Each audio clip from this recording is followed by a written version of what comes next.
it is. We are live, everyone. Just 3 minutes, fashionably late. I think we're both having a little bit of technical difficulties getting in here, but we made it.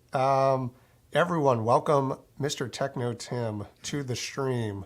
Mr. Techno Tim, I'm sure everybody knows who you are, but you want to tell the chat a little bit about yourself? Wow, geez. Yeah, so, I mean, hey, Tim. I go by Tim. Techno Tim is kind of my nickname. Yeah, run a small YouTube channel that's what mostly about tech in general, but a lot of home lab stuff. So home servers, networking, storage, you name it. A lot of self-hosting. And I'm happy to be here. I don't know.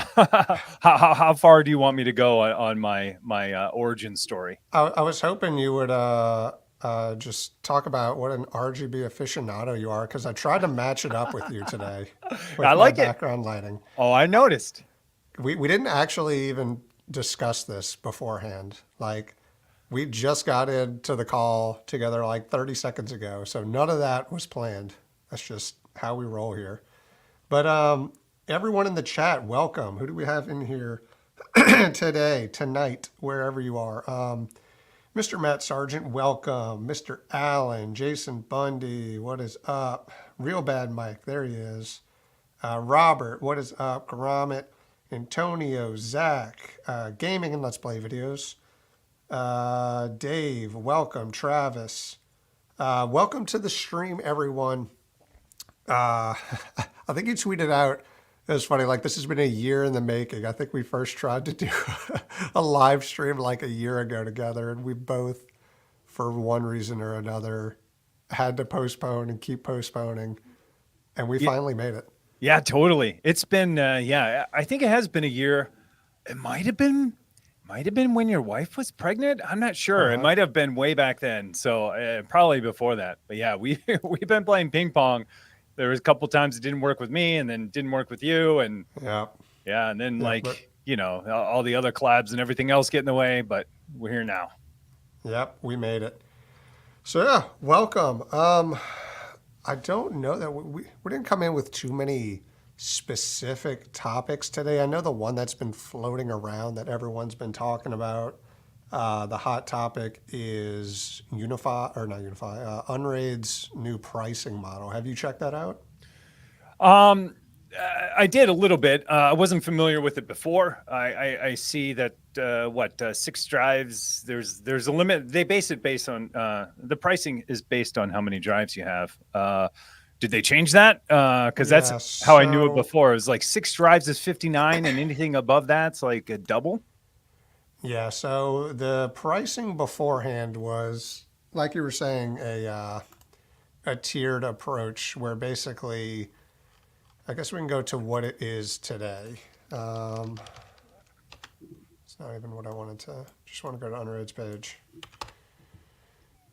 So this is what it is today. $60 for 6 drives. That's their lowest model.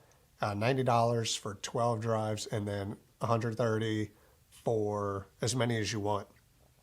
And that is a one-time purchase. It's tied to the UUID of your USB drive that you install it on, and you can plug it into whatever machine you want. Keep it for your entire life. No subscription, no hidden fees. But they recently made a change, and it's kind of confusing, to be honest. It's not really a subscription, but they're bringing in the starter one at a lower price. Then they have one called Unleashed, which supports unlimited drives. And then there's a lifetime key, which stays the same, but it's at a higher price point. Gotcha. But the gist is that you buy one of these, but you don't get feature updates. So if a new major release of it comes out, you don't get that. You can pay for it, which is the gist of what I heard from it. If anybody in the chat wants to chime in with it, feel free to do so. But I don't think, like they're pretty vague about it.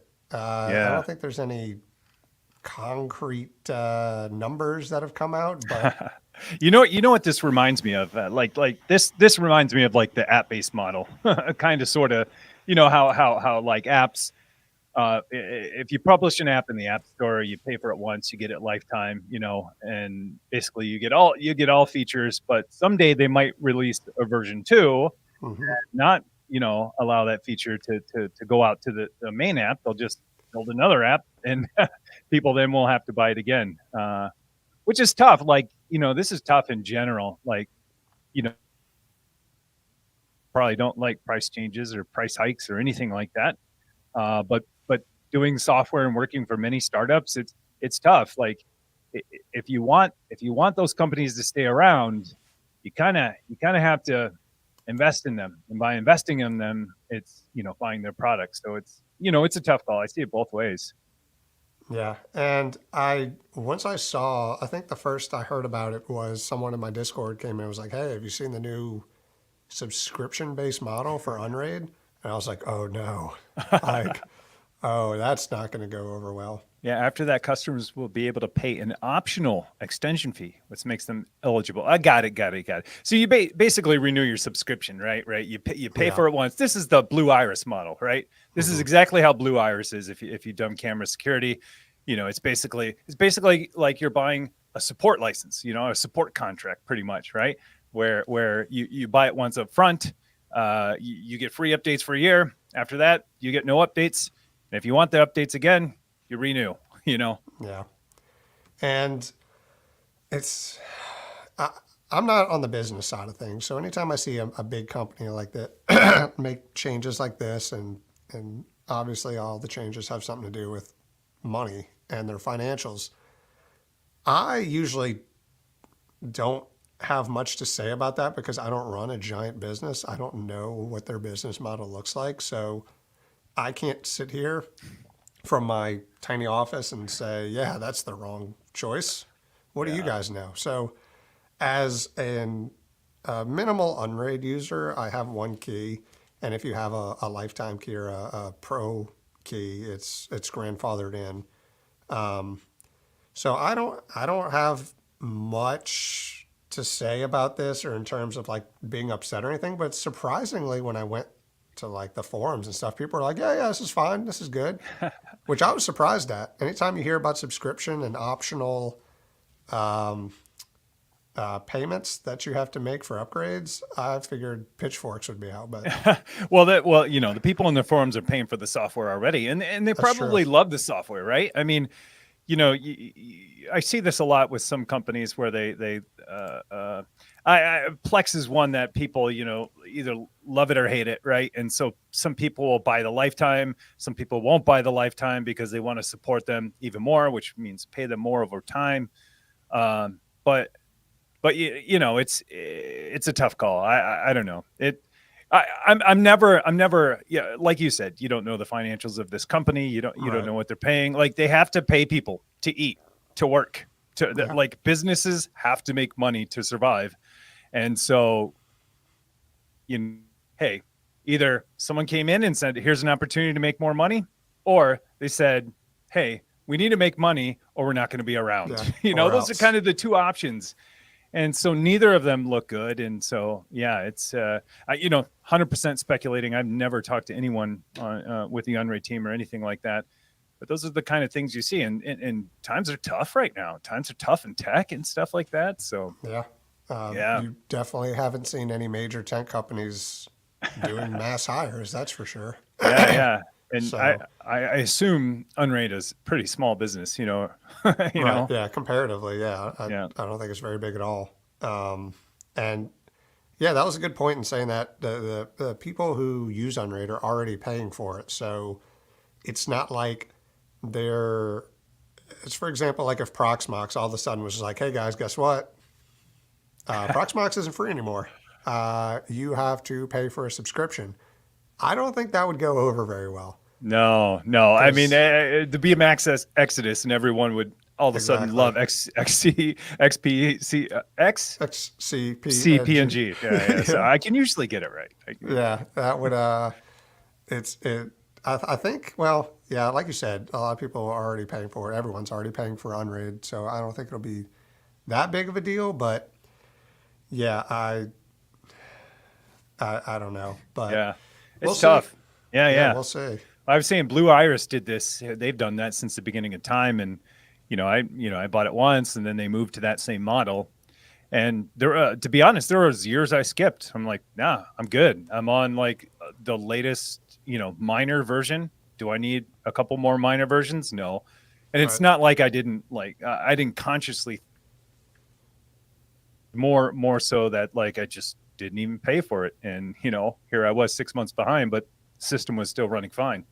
Yeah. Yeah, I need to get on Blue Iris. I need to test it out. I've only ever used one, like home security system software, which was Yeah. just a native Reolink one. Yeah, I mean, And if you're gonna try something out, I would say try out Frigate because like open source comes with everything, runs on Linux. mhm. That was one of my biggest beefs with Blue Iris, and I think where they could have probably gained some more subscriptions is if it wasn't Windows only. That was tough. Like my only Windows virtual machine for a long time was Blue Iris, and nothing against Windows, love Windows, but when you have one virtual machine that's running that, and you have lots of others that are running, Linux or Docker containers, it's kind of, makes you start to look elsewhere. Wait, so Blue Iris, you can't like how do you store all your footage from Blue Iris? Like, where's that? Are you Just connected to a NAS which is mounted to your Windows system, or? no, I mean it's just a Windows based application that records to a Windows folder. Oh, It's I it's had no Windows idea. through and through. Yeah, no, that's why I was Wow. saying go Frigate, man, because Okay. Frigate's open source. It runs in a container. It does all the awesome stuff, object detection, all that. I've seen so many people talk about Blue Iris, and for some reason that's never come up that it's only a Windows thing. That's Yeah, shocking. yeah, yeah. Wow. So you have a Windows VM that runs specifically for your Blue Iris? Used to, not anymore. No, Okay. no. I was saying that was one of the big reasons why I ended up switching. But Okay. Frigate's the way to go if you're going Gotcha. to do self hosting. Okay. Well, I learned something today. That's interesting. Okay. Because I was actually looking at it the other day, just like browsing through, seeing what it costs these days. And I've multiple times went to the website. I'm like, I'm gonna try it out, and then I just never do. So yeah, I don't think I'll be giving Blue Iris a try if it has to run specifically on a Windows machine. Like I said, I like Windows, but I'd rather just have everything running on my Linux systems that are in the Exactly. rack. Yep. So Yep. Yep. what's this one? Shinobi is pretty good. Yeah. Yeah. Shinobi. I looked at Shinobi too, and that was one where I was kind of like thinking about it. Like it had a good UI, but then all of a sudden Frigate came out, and I was just like, okay, there's no, there's no pro or paid version. There's just Frigate. So I think Shinobi has a paid version too. I mean, no, I'm not throwing any shade on them. You got to make money if you want to be Yeah. around. I really like what Frigate's doing. Yeah, I was looking at also Synology's built-in surveillance setup because I have my backup system in my rack is a Synology system, and I was like, oh, well, if I'm already running a Synology system, why not try out their home surveillance Yeah. setup? And it was a little. I peeked around in it for a bit, and it didn't seem super user friendly. And I think you only get two cameras, and after that, you have to buy like packs of camera licenses. Mm. So they do it a different way, I guess, with their payment. Depending on how many cameras you got, I don't know how the other ones do it, but that's how Synology does it. I mean, if you're gonna do something on device, man, ubiquity, unify, man.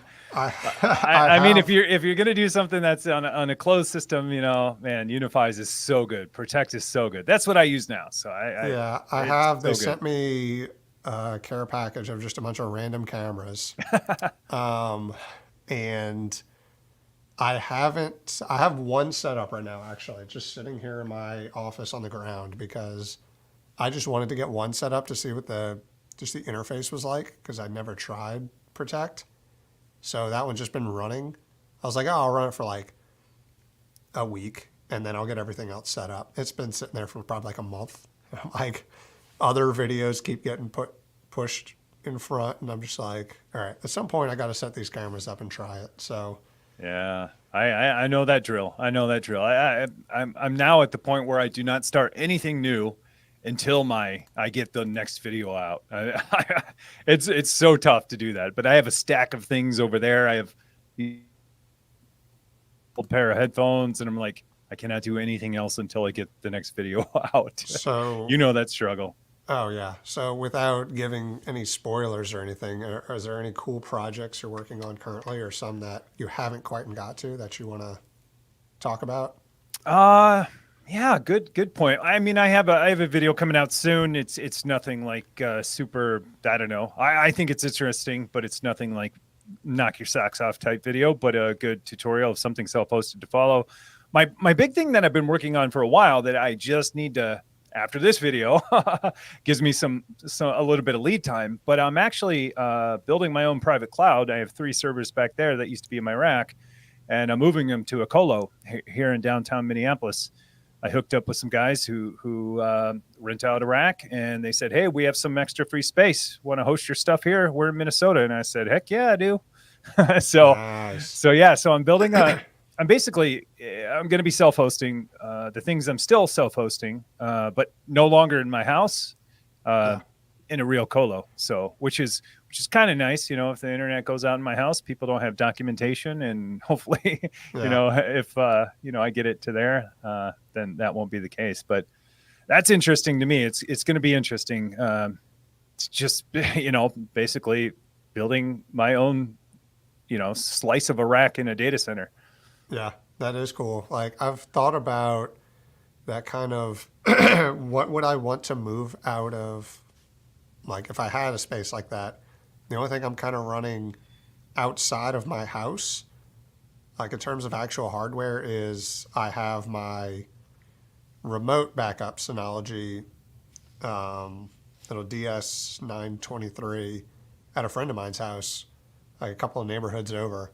And that's my only like off premises hardware. And I always think like, man, if I did have something like you're working on, what would I want to offload there? Because I kind of like having everything in my garage, kind of right there. Yeah. So I don't know. It also depends on the internet connection, like how Yeah. fast I can get to it. Yeah, it's I've been playing that game for I don't know the last couple of weeks. The way that I look at it now, it's like anything that's 100% publicly hosted is going to go there. So basically my untrusted VLAN, which is basically my DMZ, anything Hmm. in there is going to go there, right? Plex isn't there. It's basically Right. my documentation, a lot of bots that I have, it's all my custom code. It's all my GitLab, GitHub runners that I run that builds all my code. And so because I do a lot of things outside of YouTube that people don't even see. I write a ton of code and I deploy a lot of code all day long, and so that code runs inside of there. So for me, it's kind of cool. And then at the same time, those things aren't using up a ton of power at my house. That's kind of what I'm looking forward to, a little cost savings. But those are super efficient servers. Those are super micro one use servers. Like I think when I power them on idle, they're like 50, 60 watts. So not Are they much. like Xeon D series? Xeon 26 series. I don't know. Okay. I'm terrible at Xeon numbers. Oh yeah, me too. Like, and people are like, "Oh, that's this name of them," and they know all like the names of all the versions. I'm like, Yeah, I don't remember those. same. But these Yeah. have 28 cores. I mean, they're the same one use servers I've been running that I Okay. racked in early on YouTube days. But I ended up switching to Intel NUCs, and those are running my Kubernetes clusters. So I thought, hey, well, instead of just keeping these off all the time or selling them, thought about a colo, started looking into it. And then some guy reached out to me on Twitter, said, hey, I'm in Minneapolis. If you want to host your servers in our rack, we got some space for you. I was like, heck yeah, like that is awesome. So you mentioned obviously the power savings on the electricity. How's that work like over there? You pay like a percentage or Or I think the way it works, because I had to do research into colo, and I'm going to go into some of this in my video too, like all the things that I learned.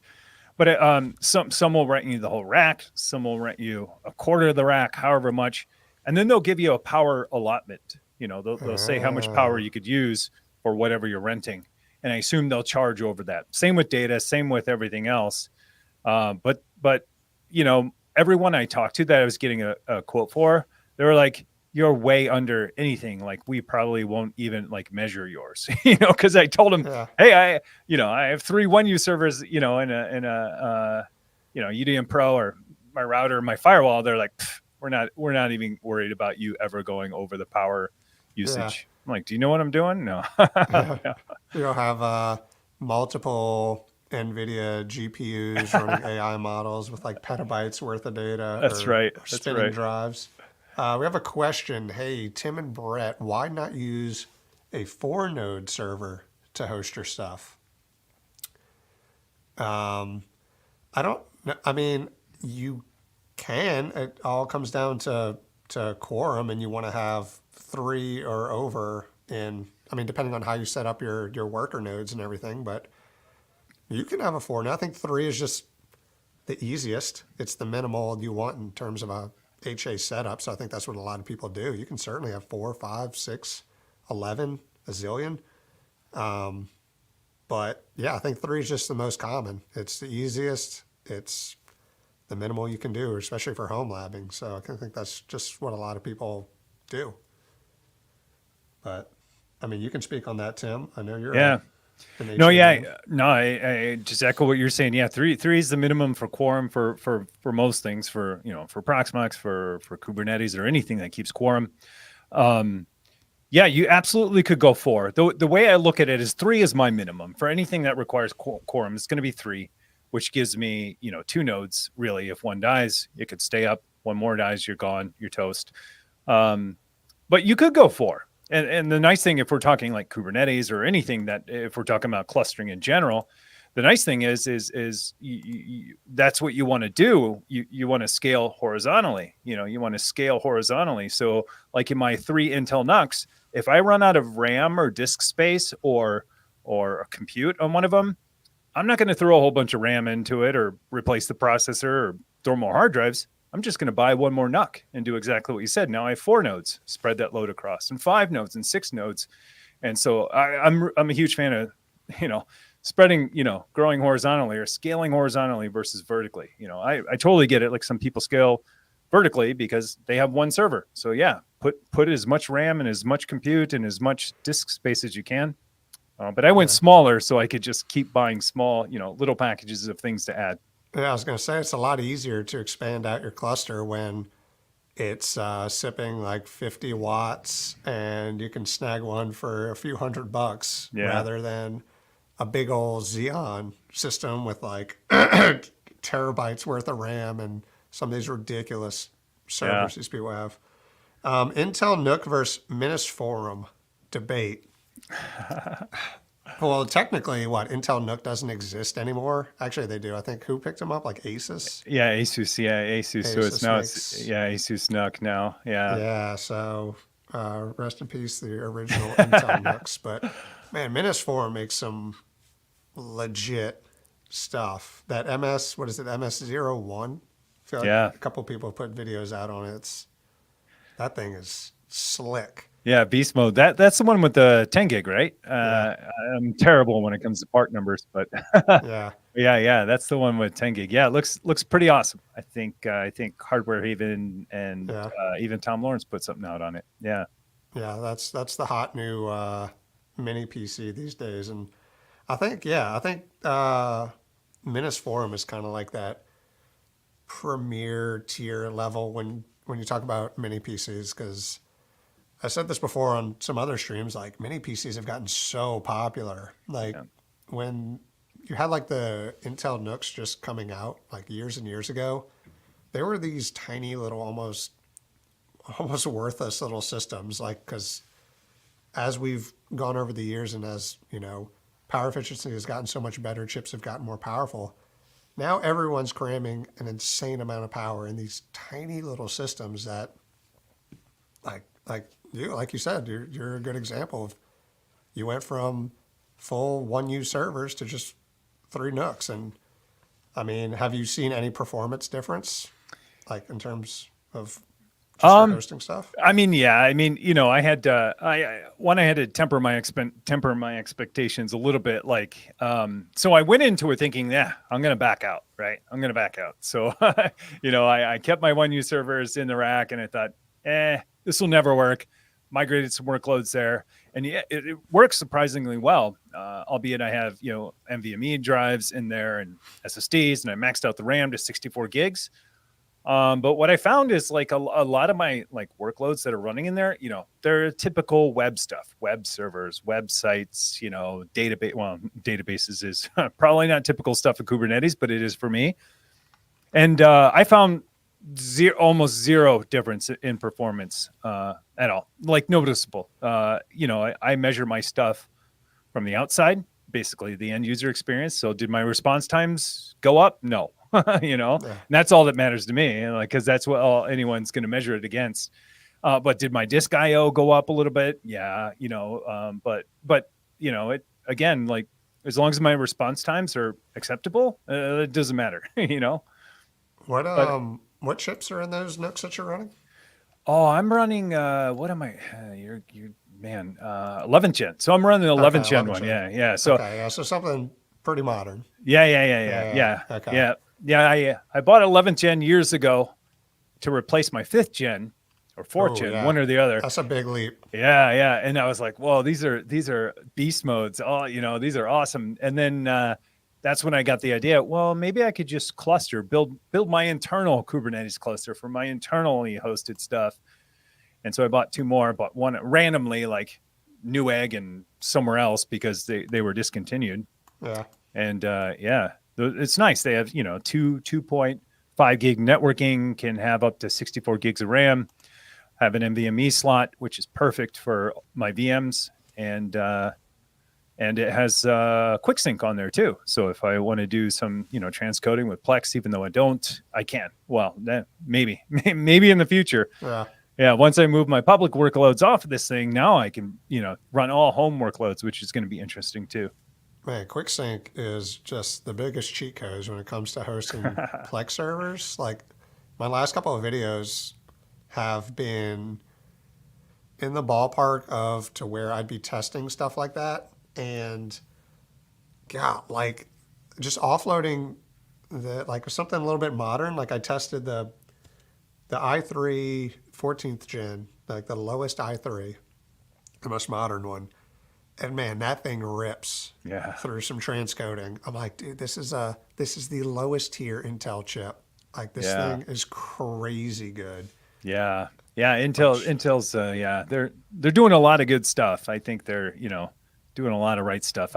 One thing I wish Intel would do, but this will cannibalize a lot of stuff, is just like, dude, give us more PCIe lanes. oh my god, yeah, Give me more PCIe lanes on the desktop processors. Like, what yep, the heck? Like yeah, or put QuickSync on your Xeons or something. It's like you got to choose between. I'm building, a desktop class processor with low lanes, yep. but I get QuickSync because it has an iGPU, or Go Xeon uses more power, has more lanes, but doesn't have QuickSync, so I got to bring my own video card. It's like, Dude, yeah, a Xeon with QuickSync would be amazing. yeah, And or just a Core i9 with like, give me 36 lanes or something, yeah, even they come with like 20 now, 20. which is that's Yeah, nothing, man. that's That's that's a video card and an NVMe. You're yeah, done. and that's all that people care about. That's why they don't. Yeah, They don't do that's it. why most motherboards went down to like 2 slots too. Yep. Yeah. Green Protagonist, thank you so much. Favorite cloud gaming VM config: GPU brand generation, virtual machine OS, hypervisor, core and RAM allocation. If you're feeling spicy, streaming app, of course. Favorite cloud gaming VM config. So I ran a couple of different ones, and I always set it up to use Parsec. Parsec is I've yet to find something as seamless and with the performance as Parsec. Maybe something is out there, but if it ain't broke, don't fix it. right now, actually, as of like a week or two ago, I was running an RTX 2070 Super in a Windows 11 setup, but I took that out and now I have an RTX A4000, which is a little 1U 130 watt TDP, like 24 gigs of VRAM, little like workstation card that's assigned to a local AI instance. But as of right now, I don't have a gaming VM set up. So I need to figure out if I want to split that A4000 into something or just throw another GPU in there. I don't know yet. But I don't know if what are you running over there, Tim? Oh man, it's been a while since I've run like a remote gaming system. I mean, my go-to was always, yeah, it was obviously Windows. It was a Windows 10 at the time with an NVIDIA GPU. I had a 1650 for a while in there, and that's all it was doing. Parsec is great. Like I never really got into Parsec a ton. Like I have it, works great, and I would use it just for remote access, not for remote gaming. Um, but if I was going to do remote gaming, like hands down, I would just go with Steam Link. Like for me, like being able to like just run Steam on that remote VM and fire up Steam Link. I have the hardware, the actual Steam Link device, but now the app comes on, Apple TVs and everything. And Yeah. that is just like that is so smooth.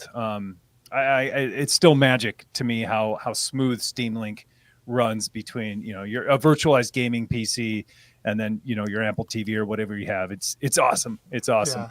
I always forget how seamless Steam communicates between like machines because every time I have my main system running and then I'm like testing another machine or on my laptop and I open up Steam and it's like, hey, do you want to play all your games that are running on this Yeah. computer right over here? I'm like, oh, that's pretty sweet. I Yeah. always forget Yeah. it can do that. Yeah, like I get, I get sick, like bedridden sick, like once a year, and like when it comes, I'm like, okay, I know what I'm doing, and I make sure Steam Link runs and everything's running, and get my controller synced up with my TV, and it's like a 2 day, all out gaming kind of Yeah. session, but it's pretty awesome. Like I still have this Steam Link device. I forget what it's called. I think it's just called a Steam Link.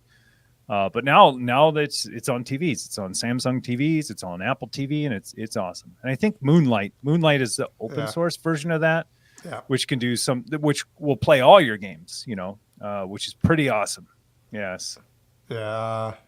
Real Bad Mike says 100% just got the A380, which is a little Intel card. And I remember he tweeted at us, and I told him we would review his Oh yeah. Proxmox build live on stream. So Yeah. I'm a man of my Saw that. word. All So I right. think let's see. This is what? Oh wait, how do I? Oh, I can't zoom in, Oh, you got to open in a new or right click open in new tab. Yeah. and Then then I can zoom in. Control plus plus plus. Okay, there we go. Oh, can I not? Can I drag? It's not. Oh, I'm pressing the wrong thing. Okay, there we go. Or maybe I'm not.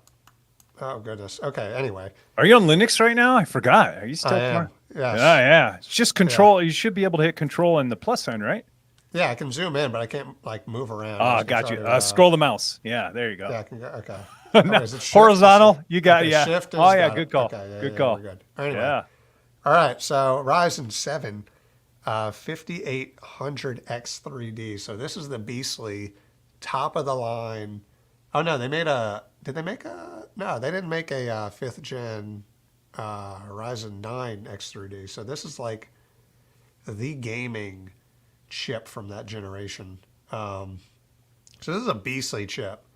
And you just mentioned you have your A 3800 or 380, which is an awesome little transcoding GPU. That's an I think the Intel TDP Arc, is- right? I Yep. assume. Yeah. I didn't Google anything when I saw this on Twitter. I was like, I'm gonna keep this fresh. But I was like, that's got to be an Intel Arc.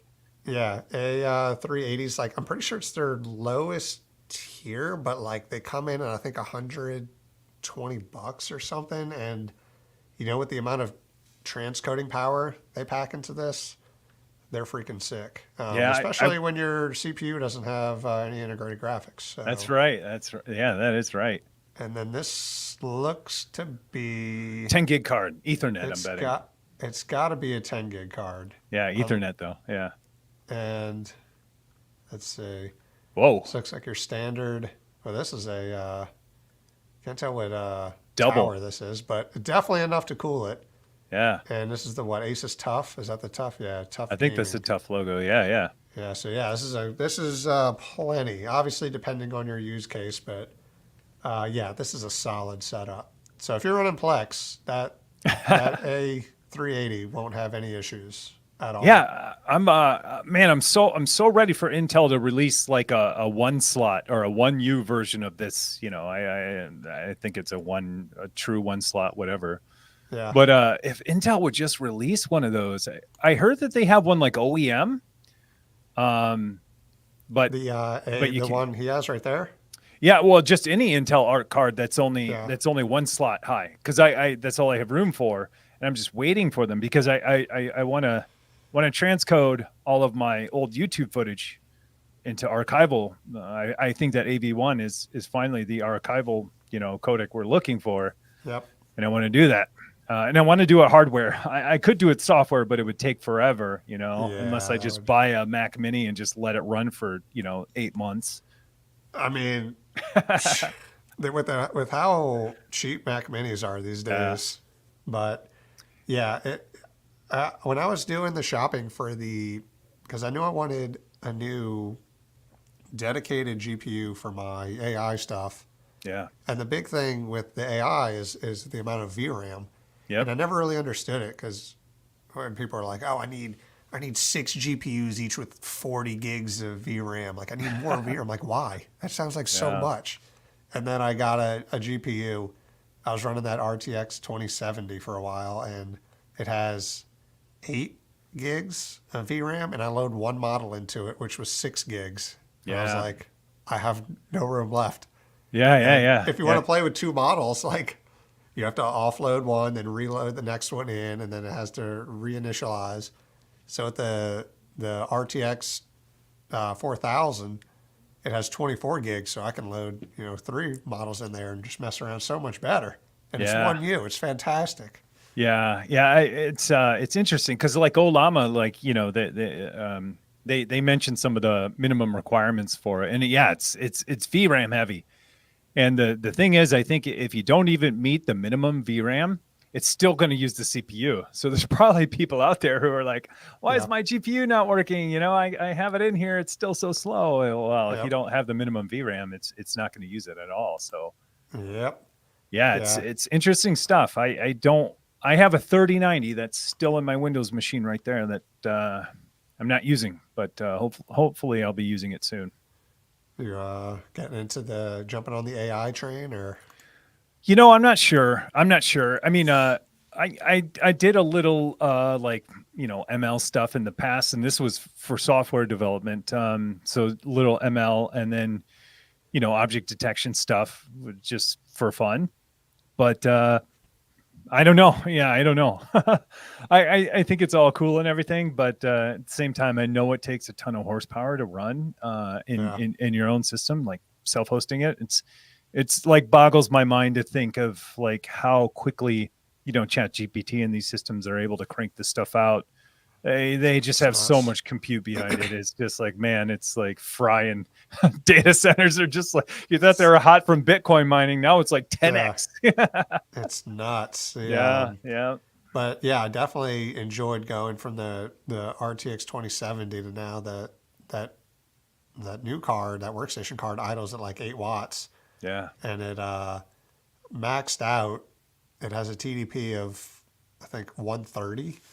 And it still cranks out my AI stuff faster than the 2070 did. So that's awesome. I'm not complaining. Now, see, I kind of got future me in trouble because when I was getting a new card, they have a 1U or a 1-slot version, full height, but then they also have a lower TDP, the same exact model, but it's half height, low profile, but 2 slots.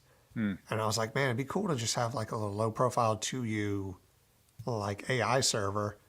But I have so many slots in my Epic system. I was like, okay, if I get a 1U, then I could add like 4 more of these Yeah, yeah, in the yeah, future and just have yeah. a. So I'm hoping slash not hoping that I get that far into it to where I'd have an AI system like that. But I think this is one of those slow burns where I'm kind of slowly learning as I go. Like I haven't dove like headfirst into the deep end yet, which is what I end up usually doing. So Yeah. Yeah, I haven't done to be honest, I haven't done much. It's like I get it, like it's there. It's fun to play with.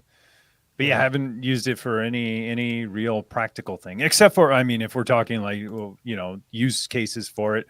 One of the best use cases I found so far for like even ChatGPT, at least for me, has been RMA requests. Like, oh yeah, it's worked for me every time. Like if I have to write an email about this thing that I need to return, I mean yeah, you don't have to do that anymore with Amazon, but some companies you do, and you're like, yep, I tried like I want to write an email about returning this thing, write it, and it just writes the perfect email, and I'm like, awesome. Like that would have taken me 30 minutes to write. Says everything yep, I want to say. Says all the things that I did try and check, and you know and that saves me 30 minutes of trying to find the right words, writing something so eloquent, and then yeah. of course then their AI reads it and says, yeah, fine, It's here just you two go. bots talking to That's each right. other. That is right. Yeah, I remember someone making a joke like, "There's people who make chat bots. Like somewhere out there, there's chat bots just talking to each other, and that people don't even know. Like they're just having conversations because I neither bet. one of them know it's a bot." That's So, right. I bet. But yeah, um, it's fun for stuff like that. Like, would I like to do that at home in the privacy of my own home, self-hosted? You bet. yeah, But I don't use it much. Every now and then, Bash script or something like that to do it. I've done a little Dolly stuff like publicly, using Bings or whoever's, yeah. just to get ideas for things, right? But yeah, that's about it. I still feel like I've said this a few times, but I feel like, well, we're getting closer to this not being true anymore. It's advancing so fast. But I've always thought, at least when AI started catching fire the last couple of years, that AI is kind of like a 3D printer for text, right? Like most 3D printer stuff, you're building prototypes, right? Or you're building low quality versions of things that maybe you'll produce into a high quality thing later on. And so I've always thought like, at least ChatGPT, it's like 3D printing of text. Now it's getting so much better than that, but to where you could have it, spit out something, a rough draft, you could proofread it, you can pick and choose what you want from it, and then write your real thing later. And it's not all ChatGPT. Now it's getting Yeah. so good that it might not be the I was case gonna say, anymore. like, it's progressing. When they came out with the, I'm already forgetting the Sora? Sora. Oh Oh my gosh. God, dude. Yeah, yeah, yeah. Those are, that's gonna put the stock footage companies out. Yeah. Like that is crazy good. Yeah, yeah. You could still catch some. You can still catch hints of things being wrong. Like Yeah. you might Oh have yeah, of seen it, but course. like when there was that basketball with the hoop starting on fire, like NBA Jam, but then like the second time the ball goes totally through the hoop, Yeah. or you could see like people's hands being all weird in some of those videos. But Yeah. Did you see the one where like it was a couple sitting out on the beach looking off into the water and like a shark kind of came up on land no, and like the woman sitting there like it looks real like from yeah, looking yeah, at it. yeah, yeah. And then the shark comes on the water, and you can see her hands like sitting there, like the camera's over her shoulder, and her head just like turns around like all the way without her arms moving. And I was like, okay, that's kind of Yeah, would break pulling some it. poltergeist. Yeah. Yeah. Uh, Esteban asks, I'm curious, are any of you a programmer or have experience with code? I know you're a software engineer. You live code. yeah. Um, I I I do code. I wouldn't say I do .NET development and create Windows services and desktop apps. I don't do anything crazy. Um, I would say I'm a developer, and I would say Tim, you're more of a software engineer. Is that I would say you are. I mean, that those terms get tossed around a lot. I think prior, like, there's a point in time where everyone was a programmer and then turned to software engineer.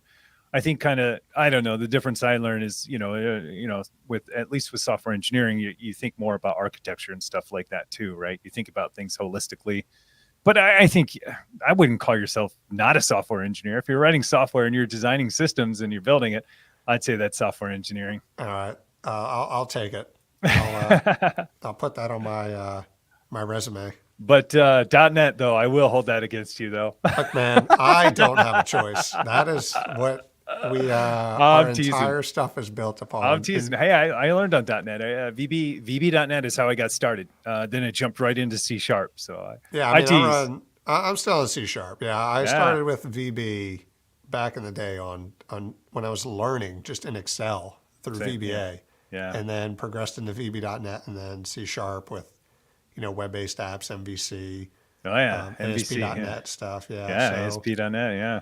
yeah, so that's where I'm at now. I dabble in some other stuff, some JavaScript stuff. I try to get into React and some Angular Yeah, man. apps, some Swift stuff back in the day with iOS. Apple. Yeah. But yeah, I feel like since I do it so much at my actual job, when I'm not working, I don't want to touch code. So before I was heavy into it and working in IT in my 9 to 5, I would like in my free time do a lot of development stuff, and that's where I got into like Swift and like just building out APIs with like Node.js and stuff. Yeah. And then I was like starting to do it more and more at my 9 to 5, and now I'm like, okay, I'm off shift. I'm not touching VS Code. Yeah. Yeah. It's crazy. I'm kind of the opposite though, but to each his own. Like for a while it was like, I had to learn because I'm all self-taught. Self-taught's such a bad term because it's like everyone's self-taught on everything. But I didn't go to school for computer science, so I basically, I had to teach myself everything about it. But yeah, I started coding at home so I could code at work, and then I got a job as a software developer, and then I was like, I always felt like I was chasing the dragon. Like, it's like, I did it at home so then I could do it at work. And then once I was doing it at work, I wanted to learn different languages so I could get a different job. So I was always chasing like the next language or the next thing. And then, started getting into CI and DevOps, and now it's all over. Yeah. But it's I love it. I mean, I love it. I mean, now it's just, I build whole systems from the front end. I love React. I love JavaScript. I love TypeScript, Yeah. all the way down to the databases and everything, and all the way down to the CI and GitOps that pushes stuff out. Like, I love it. Yeah, no, Yeah. I envy that. I used to really like getting into like my own personal development projects, and I just, man, maybe one day I'll get back into it. But the last time I sat down and just started just a personal dev project, it's been so long. But Yeah. File new one, project, right? Like, when's the last time you hit file new project? no, dude, like if I have any free time, it's like writing scripts and making YouTube videos. So Yeah, I hear you. Man. Green Protagonist, thank you so much. Lots of fear/anger from the artist community towards AI image generation. I will agree. There's a problem with ethical collection of data thoughts. Oh, yeah, 100%. That's, I think, when you think of AI and the issues outside of like Terminator, the big one is what we're seeing now with people who make a living as an artist. Because you can look at it from two perspectives. Obviously, from their perspective, it's terrible because A, it's putting you out of a job, and B, they're obviously going to be using any public images to train their models, whether you say they can or not. I don't think you really can. Like, if they can take those images and train their models with it, I don't know that you can stop them, which sucks. But then you look at it from the consumer side of things, where if I'm a small business or an individual person who wants a custom image or whatever image created, I don't have to go to a person and negotiate rates and explain what I want and get, I only get this many revisions. I can just type it into DALL-E and have a image ready in like a couple of seconds. So on one side, obviously there's the ethical and employment side of things from people like artists. And on the other side, it's great for people who don't have a big budget to pay people and just want something quick. So how those cancel out and which one takes priority, I don't know, man. I'm just here for the ride. So I couldn't tell you. Yeah, it's tough. It's tough. Funny enough, today I just deployed to prevent. I did exactly that. So in my documentation, I found that I could block at least ethical bots that scrape. Nothing's going to stop the unethical ones. Exactly. But the ethical bots who do read your robots.txt, which is this little file on web servers that basically tell bots what they can and can't use on your site or index, there's a way to block them. And, Okay. Ethical bots should follow that. And it's funny, I just deployed that today on my site. Not that I really care if they train off of my documentation, but at the same time, I was just kind of like, no, if someone's searching for my stuff, just send them to my site, Yeah. but, so I don't know. It's funny. I just deployed that today. So, Man, but yeah, I'm learning all it's kinds of things. yeah, it's just a tough call in general. I heard one perspective today that someone was totally against AI. They just said they're waiting for it to crash down. What did they say? They said it's just a way for some companies to make a ton of money off of a lot of people's stuff and to put a lot of white collar jobs out of business. I was like, well, that's one perspective. Yep. You hear a lot of perspectives. Oh yeah, and there's polarizing views from obviously on everything. Yeah. So AI isn't an outlier on that. But then you have people in the middle who are kind of like, yeah, I get it. Kind of sucks for artists, but I do like typing into ChatGPT or DALL-E and getting an instant response. Yeah, So for sure. how you leverage that as an artist, I don't know. I mean, the industry is going to have to change and rapidly if it wants to survive. So we'll see. I mean, like I said, I'm here for the ride. So whatever happens, I'm kind of here for it. So Yeah. we'll see. I had where is it? Someone asked, any plans for either of you to do a video on Open vSwitch for those who want to VLAN the world without the physical hardware? I have seen people discuss this before. I don't know that I've looked into it. Tim, do you have any experience with No, Open vSwitch? no, I feel like this is the same person who asked me this question every 3 Really? months question. I mean, it's not. I don't know Eric, but maybe it Okay. is. But this comes up every now and then, and so I think Proxmox has an implementation of Open vSwitch too.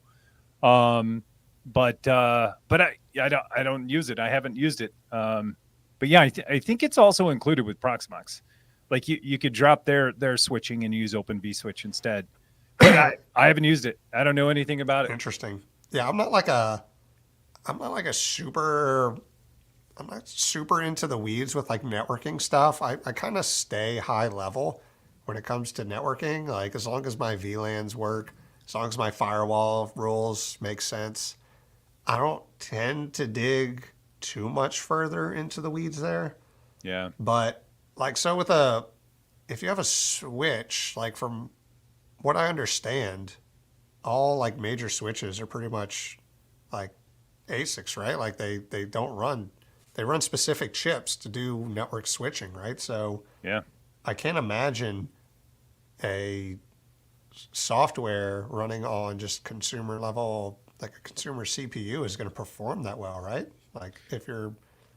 I'm sure it'll do the basics, but if you're trying to push, probably more than gigabit speeds, and especially inter VLAN. I can't imagine it's going to perform well, but what do I know?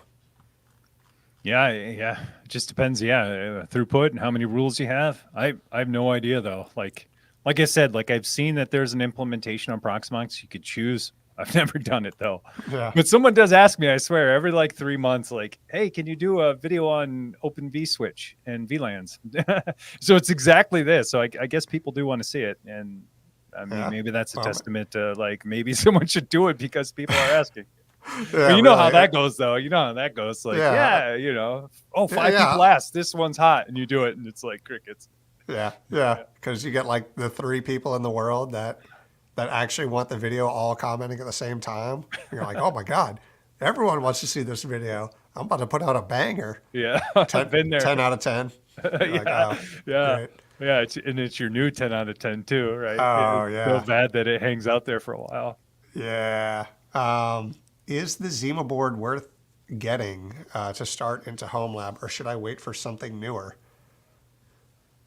It all depends on what you're trying to do. I mean, the Zima board, if you're just looking to practice and just spin up some basic Docker containers and learn about different hypervisor or server OSs, then yeah, I mean, for the price, it's a cool little system. It's low power. It's got a PCIe slot, space for 2 SATA drives. It's a low powered chip, but I mean, that's kind of, the double-edged sword where, it is low power, so you don't get a lot of performance, but it's low power, so your power bill will thank you. But yeah, I mean, it depends. It's definitely a good little system. If I'd say try it out. I mean, if you can find, I think the Zima board goes for like 120 bucks or something around that, which for a new computer is fine. I'd say something comparable, like on Amazon, you can get some like slightly newer chips, like the N100, for about the same price, but a lot of them don't have those open PCIe slots like the Zima board does. So again, it depends. I think it's a good little system. So Yeah, yeah, yeah. I think so too. Yeah. I mean, you're kind of paying for that the convenience of having that PCI Express slot. Because if it wasn't for that, I would just say go with B-Link or something, But yeah, having that PCI Express slot out there where you can actually do something with it is actually nice. it's super convenient. Yeah, Yeah, that's how I flash all of my NVMe firmware. It's back there. It's actually that little black nice. thing you see right there on Yeah, my. you see, But here's my yeah, 3-node clusters sitting yeah, there yeah. hanging out with the Zima board. Yeah. So Anytime I get any kind of drives that need to be flashed, like firmware, boom, plug it in that thing. It's awesome. yeah, they're pretty slick little systems. I had to Yeah. reread the comment because I didn't know if you said Zima Blade or Zima board, Oh, yeah, because the Zima Blade, I still at the end of my video said that I still think it's a solid little low power system, but yeah. it didn't really meet up to my expectations. So Yep. yeah, Yeah. but yeah, we'll see. Um, is this a Zika board? Wasn't Zika like a virus?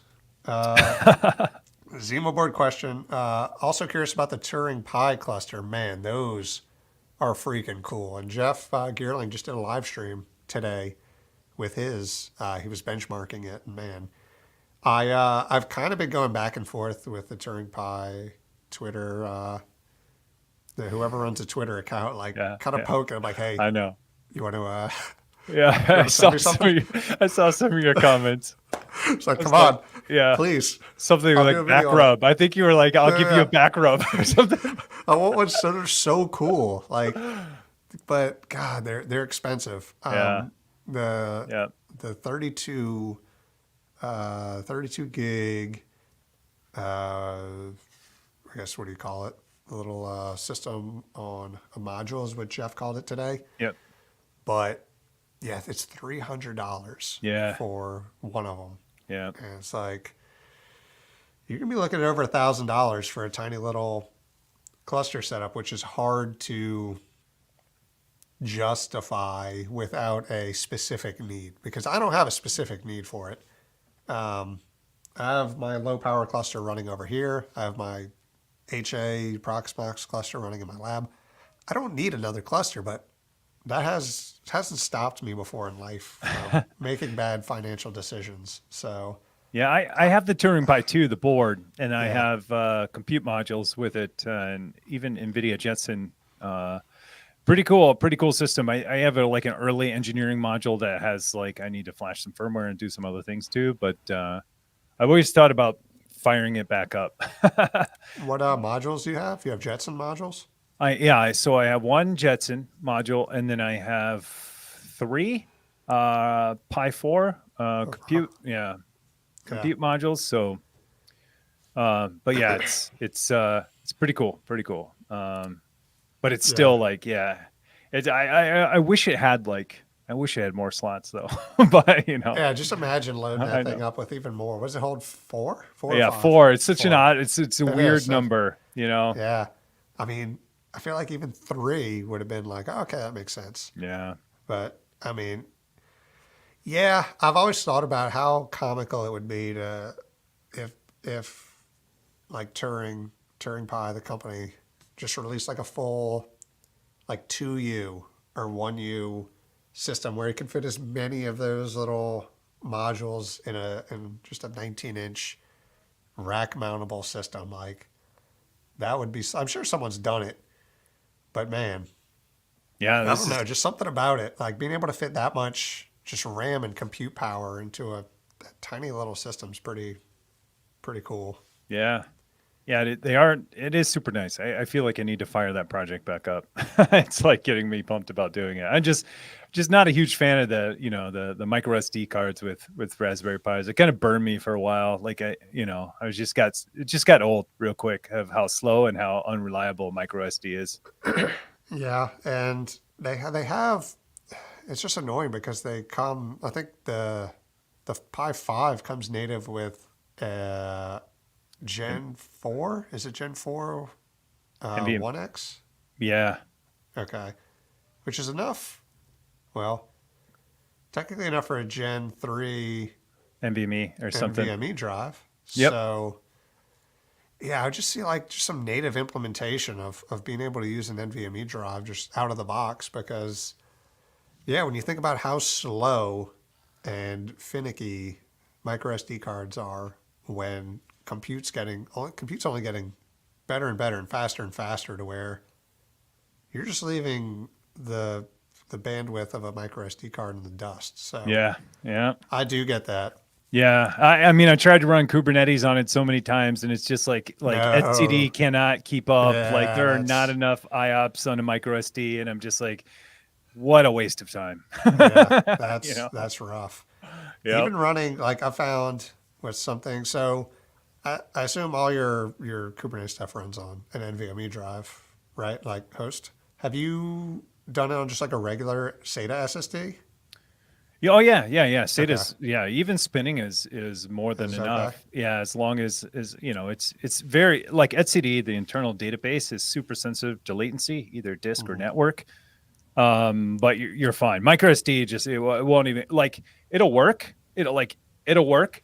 But as soon as you like pull down one workload that needs to pull down the new container image, boom, your Yeah. cluster's done. You're done What's the because it's trying to write a Docker image that's 300 megs, to a micro SD while trying to run Kubernetes. yeah? What's the flash storage that these cheap PCs use? The what, Oh, EM eMMC. EMM? Yeah. Yeah. Have Yep. you tried on that? Because I assume that's probably similar. Yeah, so no, I honestly no, I haven't. Okay. That's what I run on that on the Zima board. It's Yeah. running on eMMC, but I haven't tried Kubernetes on it. I'm sure it would be kind of okay. I was going to say because that's what this cluster is running. Yeah, It's running on the eMMC, and nice. it's okay. Yeah, I think yeah, that's my actual quote in the video. It's yeah, okay. It gets the job done, but I don't run anything like yeah, production on there. But it runs. So like I yeah, said, it's a good little piece of kit for messing around with for for sure. sure. Yeah, for sure. But yeah, Um, yeah. Going back to that though, like it. Yeah. Well, this was back to the earlier comment, I guess. But if you don't need that PCIe slot sticking out, I'd totally go with a B-Link device or something like that. Like bought my dad a B-Link, N100 system. that thing smokes, and it smokes for my dad. It's just like he's just crushing Facebook, and Yeah, browsing the web. 100 crushes Facebook. Yeah, This yeah. this Oh yeah, video I'm trying to get yeah, done man. tomorrow. This has an Yeah, N100 in it, but this I've been saying for so long now. I was like, man, how come they don't make a PoE powered like x86 based computer? And yeah. I finally found one That because is PoE powered. yeah, Oh, it's that's got to be got PoE plus plus then, right? yeah, it's PoE plus plus. Oh yeah. Which one? I was gonna say Yeah, that's not Protectly, is it? It almost looks like one. no, it's a Newsmay or Neosmay, but it it's pretty legit. I mean, um, my video's coming out on it probably tomorrow or the next day, but yeah, like four 2.5 gig ports, RS-232 serial port, RJ45, uh, Wi-Fi. It basic looks like. I/O. Yeah. It's got a SIM card slot Yeah. as Yeah. Yeah. well, Yeah. Yeah. and the only downside of it that really is glaring is no additional PCIe lanes, so no Mm, NVMe, which kind of stinks. But I mean, depending on what you want to use it for, that could or could not matter. I think all the PCIe slots maybe they're using for this 2.5 gig stuff, yeah. but I feel like Yeah. they could have had some left over. But Yeah. N100 only has like 9 that's lanes, true. Yeah, So 9 they lanes. yeah. But Yeah, and then on top of that, like NVMe actually uses a lot of power too, so you might overdraw on plus plus. Oh, I don't know what the max is on plus plus. I'd have to I look at think it. it's something ridiculous. Like Like 50, 60 I was gonna say, watts. I want to say 60, but Yeah, all right, all I right. could Now you're only I cooking. could only get 30 out of this thing. Oh I yeah, cranked the power profiles of the BIOS yeah. to max, and the chip itself would only pull 16 or 17 watts. You should run Prime 95 or Yeah, run Prime 95 or like yeah. 7-zip benchmarking and see how much you could pull. I Start your network on fire. yeah, I did. I just ran Cinebench on it. I put All right, Windows on it and ran nice. Cinebench. Just throttled it. No thermal throttling on the chip. It did get up to 80 degrees, and it was pretty spicy to touch. I had my little Yeah, like my thermal reader. I think yeah, got up to like high 40s, so like yeah. 48C, which was pretty hot. But Yeah, those fins do because I have a Protectly one that was I think I had an i7 or i9, and I just cranked. I was running Proxmox, like 3 virtual machines doing Plex, and that thing the fins get pretty warm on there. I Like I do. felt like I get out of frying pan. I felt like Yeah, that's kind of like the foreman grill of it, a. wa- it was pretty freaking hot. Yeah, yeah. I had this question up here. Let's see. So, what can you actually do on a Pi cluster, though? So, I assume this goes back to our Turing Pi content or discussion, but you can do pretty much a lot. So much stuff is you know compatible with ARM systems these days, and it's only getting more and more supported. So, I mean, if you want to spin up a Kubernetes cluster, it's really pretty straightforward. If you've done one on a x86 system, you can do one on an ARM system.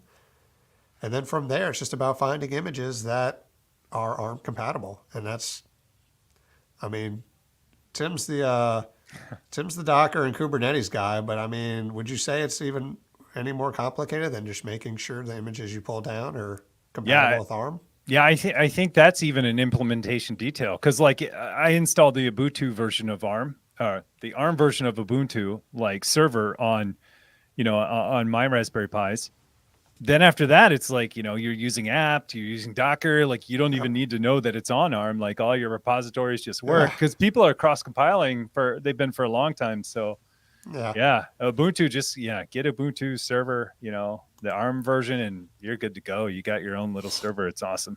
Yeah. If you're talking about what can you do, like in terms of raw horsepower with some Raspberry Pis, you're probably limited there Yeah. because obviously they're not as powerful as your standard like mini PCs or even like lower gen N100s like that. But I've learned in my home labbing journey that there are so many apps and pieces of software that don't require much horsepower at all to Yeah. run. So just because you have a lot of what you think is a lot, you're like, oh, I have these like 10 applications that I need to spin up and run. It's like, well, if you're running just like basic stuff, you really don't need a lot of horsepower. So it depends on the usage, but you can do a lot. Saw somebody asked, where was it?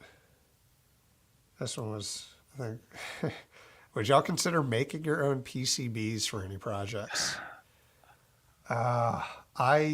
It's one of those things too with like coding projects. I used to be really big into like just making little circuits and designing circuits, soldering them together, and putting them on the little. I had like my breadboard. Then I had the little. Can't remember the actual name for them. Little blank.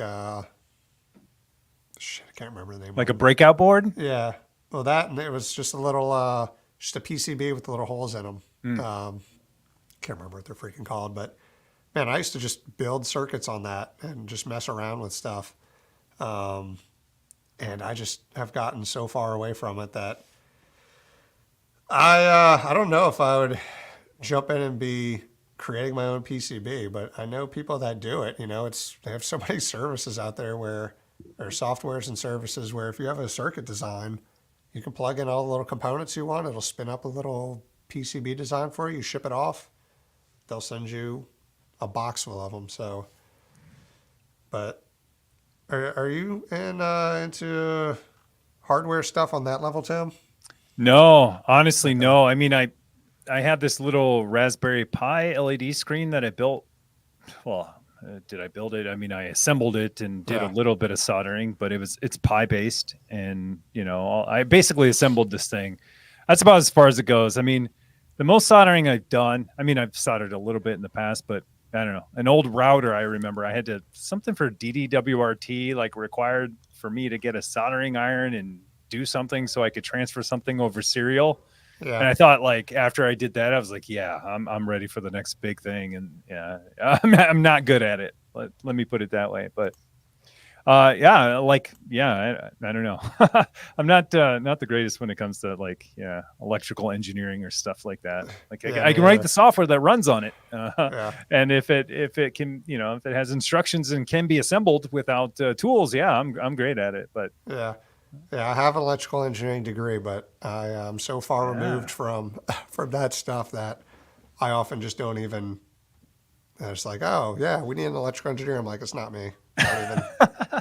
I've forgotten so much of that stuff that I'm pretty much worthless in that field. Tech in Texas, maybe. That's probably wrong. Oh yeah, tech in Texas. Yeah, it might be. Thinking about putting together a 1U for OpenSense. What sort of hardware would I need to support 10 gigabit WAN and 8 times 10 gigabit LAN ports, non-blocking my unified layer 3 switches, or layer 3 in name only, so it would be inter VLAN. Yeah, the big unify layer 3 switches are fun, but what sort of hardware would I need to support 10 gigabit WAN and 8 times 10 gigabit LAN ports for shit?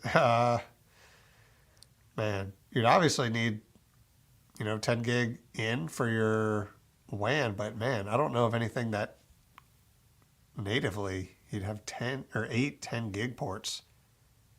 That's that's tough. You'd have to have you'd have to have 5 PCIe cards, each with dual SFP plus cards, or 2 on board of the server, and then 4, and then hopefully you have enough lanes. So you're going to have to go Intel or AMD. So it's going to have to be server processor. But yeah, you're going to need just get an Epic system. That's right. But man, I imagine that's going to be pretty CPU intensive if you're switching and running inter VLAN traffic through there with 8 10 gigabit ports. So I don't know. I would say at like minimum, my guess would just be like a second gen Epic system or something. Like, I feel like that's going to be pretty hardware intensive. Yeah. But Yeah, it's yeah, tough. Hopefully you report back. I want to yeah, know where especially you in one go. U. I forgot about that. Yeah, show me That's pics too. yeah, that's how comfortable are you having Thread slash Matter devices on your primary network? Um, I don't know that I understand what have Thread slash Matter devices. Someone fill me in. Yeah, I'm, so well, those are two different things, right? So Thread is this new protocol where IoT devices can kind of build their own network and talk to each other, right? So they can oh, communicate without your network backbone. Matter's kind of different. Matter's like a new spec for smart devices that companies are starting to adopt. So you can have interoperability between different companies. So, for example, Google devices will work with Apple devices natively if they both follow the specs. So that's Matter. Matter's spec kind of protocol stuff, but Thread is the other piece, which is, basically devices building their own network to talk to each other, which is kind of cool because they'll build a mesh network, but who knows what else they're doing. yeah, interesting. I mean, if I assume if you have all your IoT stuff in its own VLAN, then they can do whatever they want for the most part. But Yeah, uh, IoT party. That's what I always yeah, say. I don't care what they do over there, dude. I, That's I right. leave my IoT VLAN alone. Whatever they do over there, Yeah, that's you guys fine. doing okay? All right, all right. Yeah, yeah. Y'all still alive? Yeah, Cool. Y'all still have access to that's the right. internet? That's Good. right. Oh Chug yeah, a y'all luck. aren't. Chug. Yeah, I'm just gonna close the door here. Yeah, Y'all do what y'all exactly. ever y'all want. Exactly. Yeah. So yeah, that's interesting to know. I mean, that's cool. It makes sense because when you're talking about IoT, um, it does make sense for certain IoT devices to easily be able to communicate with each other. So that it makes sense that there'd be a protocol and a way for them to do that. But it goes into that field of um, I feel like a lot of people, the average person you ask like on the street, what's a VLAN? I don't think people really understand that or would be able to set one up or even know what it is, which I think is important that, and anybody watching this, anybody who watches our channels would probably have the same opinion that, VLANs are an important part of a home network, especially when you have every single device you buy is connecting to your home network. It's good to segregate them.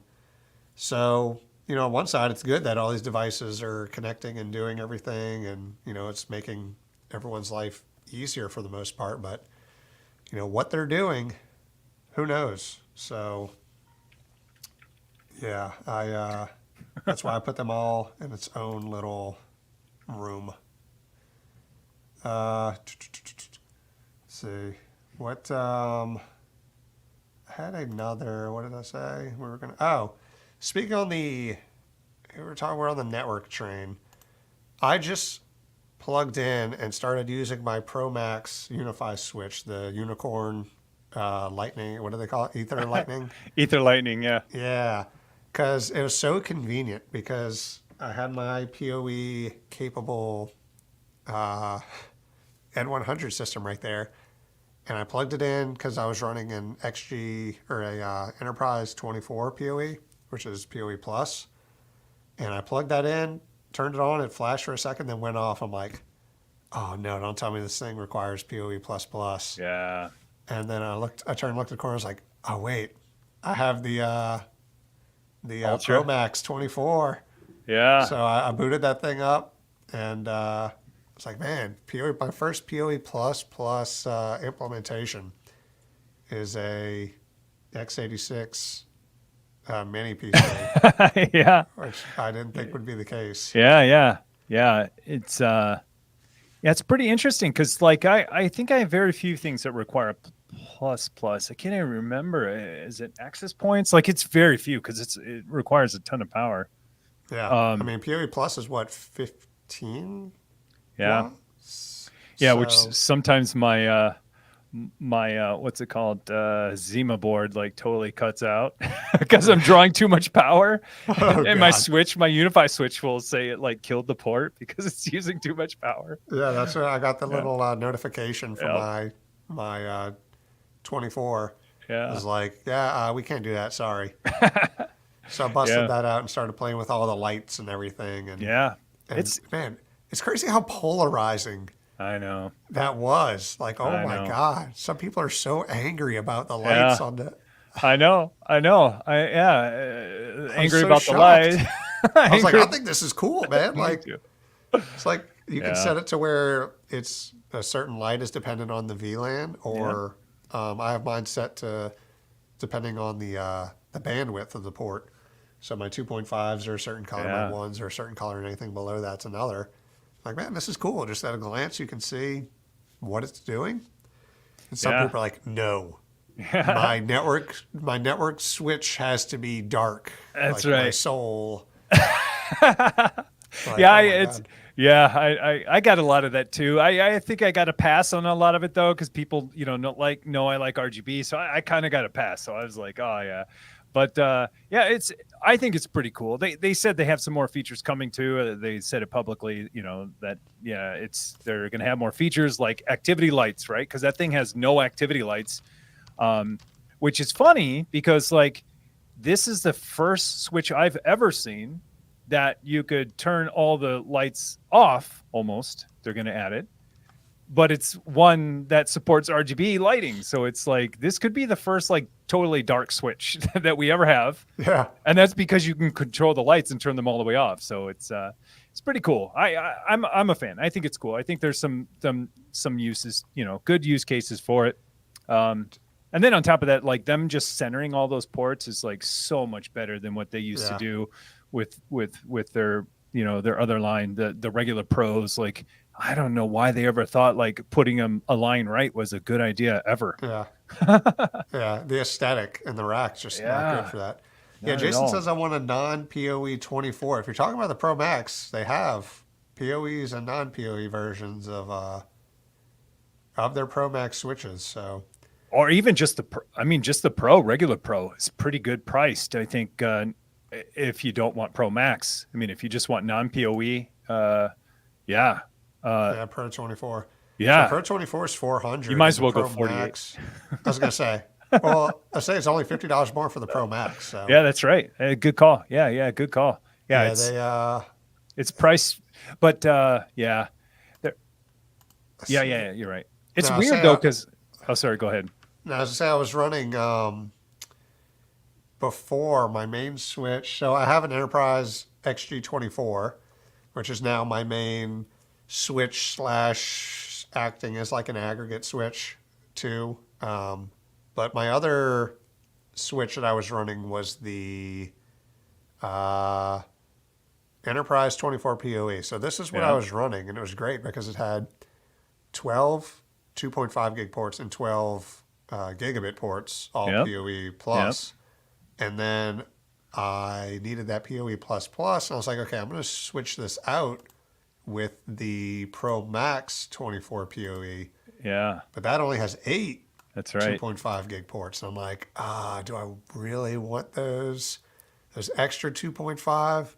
Then I looked at what was being used in my lab, and I was only using like three Yeah, 2.5 gig, and I was like, oh, okay, I guess yeah, we're good then. yeah. I have the 48 port Enterprise, and I went that route because PoE, because I had the 48 PoE. But then the Enterprise, I wanted, it just didn't even want to think about it. This is like so dumb. This is like, I didn't want to think about which ports had PoE, and I didn't want to have to think about which ports were 2.5 So gigabit. all of them. That's right. That's right. But Yeah, I got four SFP pluses too at the same time. So it was kind of nice. But yeah, that's what I have now. But surprisingly, this one doesn't have plus plus. So I right. went from the Pro 48 PoE that had plus plus to the Enterprise, which doesn't have plus plus. So kind of Yeah. weird. Oh wait, so this is what you're running now as your Oh yeah, okay. yeah. And That's so and then which Pro Max did you I have the deploy? 24. So that yeah, so they sent me the 24 to evaluate, Yeah. And so I have that one. I wish if they would have sent the Pro Max 48, I would have swapped them out. Like, Yeah, because they asked me, they're like, "Hey, you interested in checking out the Pro Max?" And I was like, "Yeah, duh." 48. Yeah, but then they said something about like sending over the 24. I was like, I almost just wanted to be like, what about the 48? But I didn't want I to. know, I didn't want to yeah. step on it. I didn't It's want the to do gift that. horse. So Yeah, yeah, yeah. I was Look like, at, okay, yeah. I'll But I'll I'll run it. But you could just say depending like, on, "Hey, no one's reviewed the 48 port yet." yeah, they're about Yeah. good point. We'll send Yeah. it to somebody who's better at it. It doesn't take a month to make the video. Yeah. So yeah, I would love. So the 48. Wait, let me see. So the But this, 48 Pro Max is yeah. 16. See, they're not all Okay. 2.5 though. Oh yeah, So then I'll really need the lights to tell me that is right. which ones That's are right. 2.5. Yeah, huh.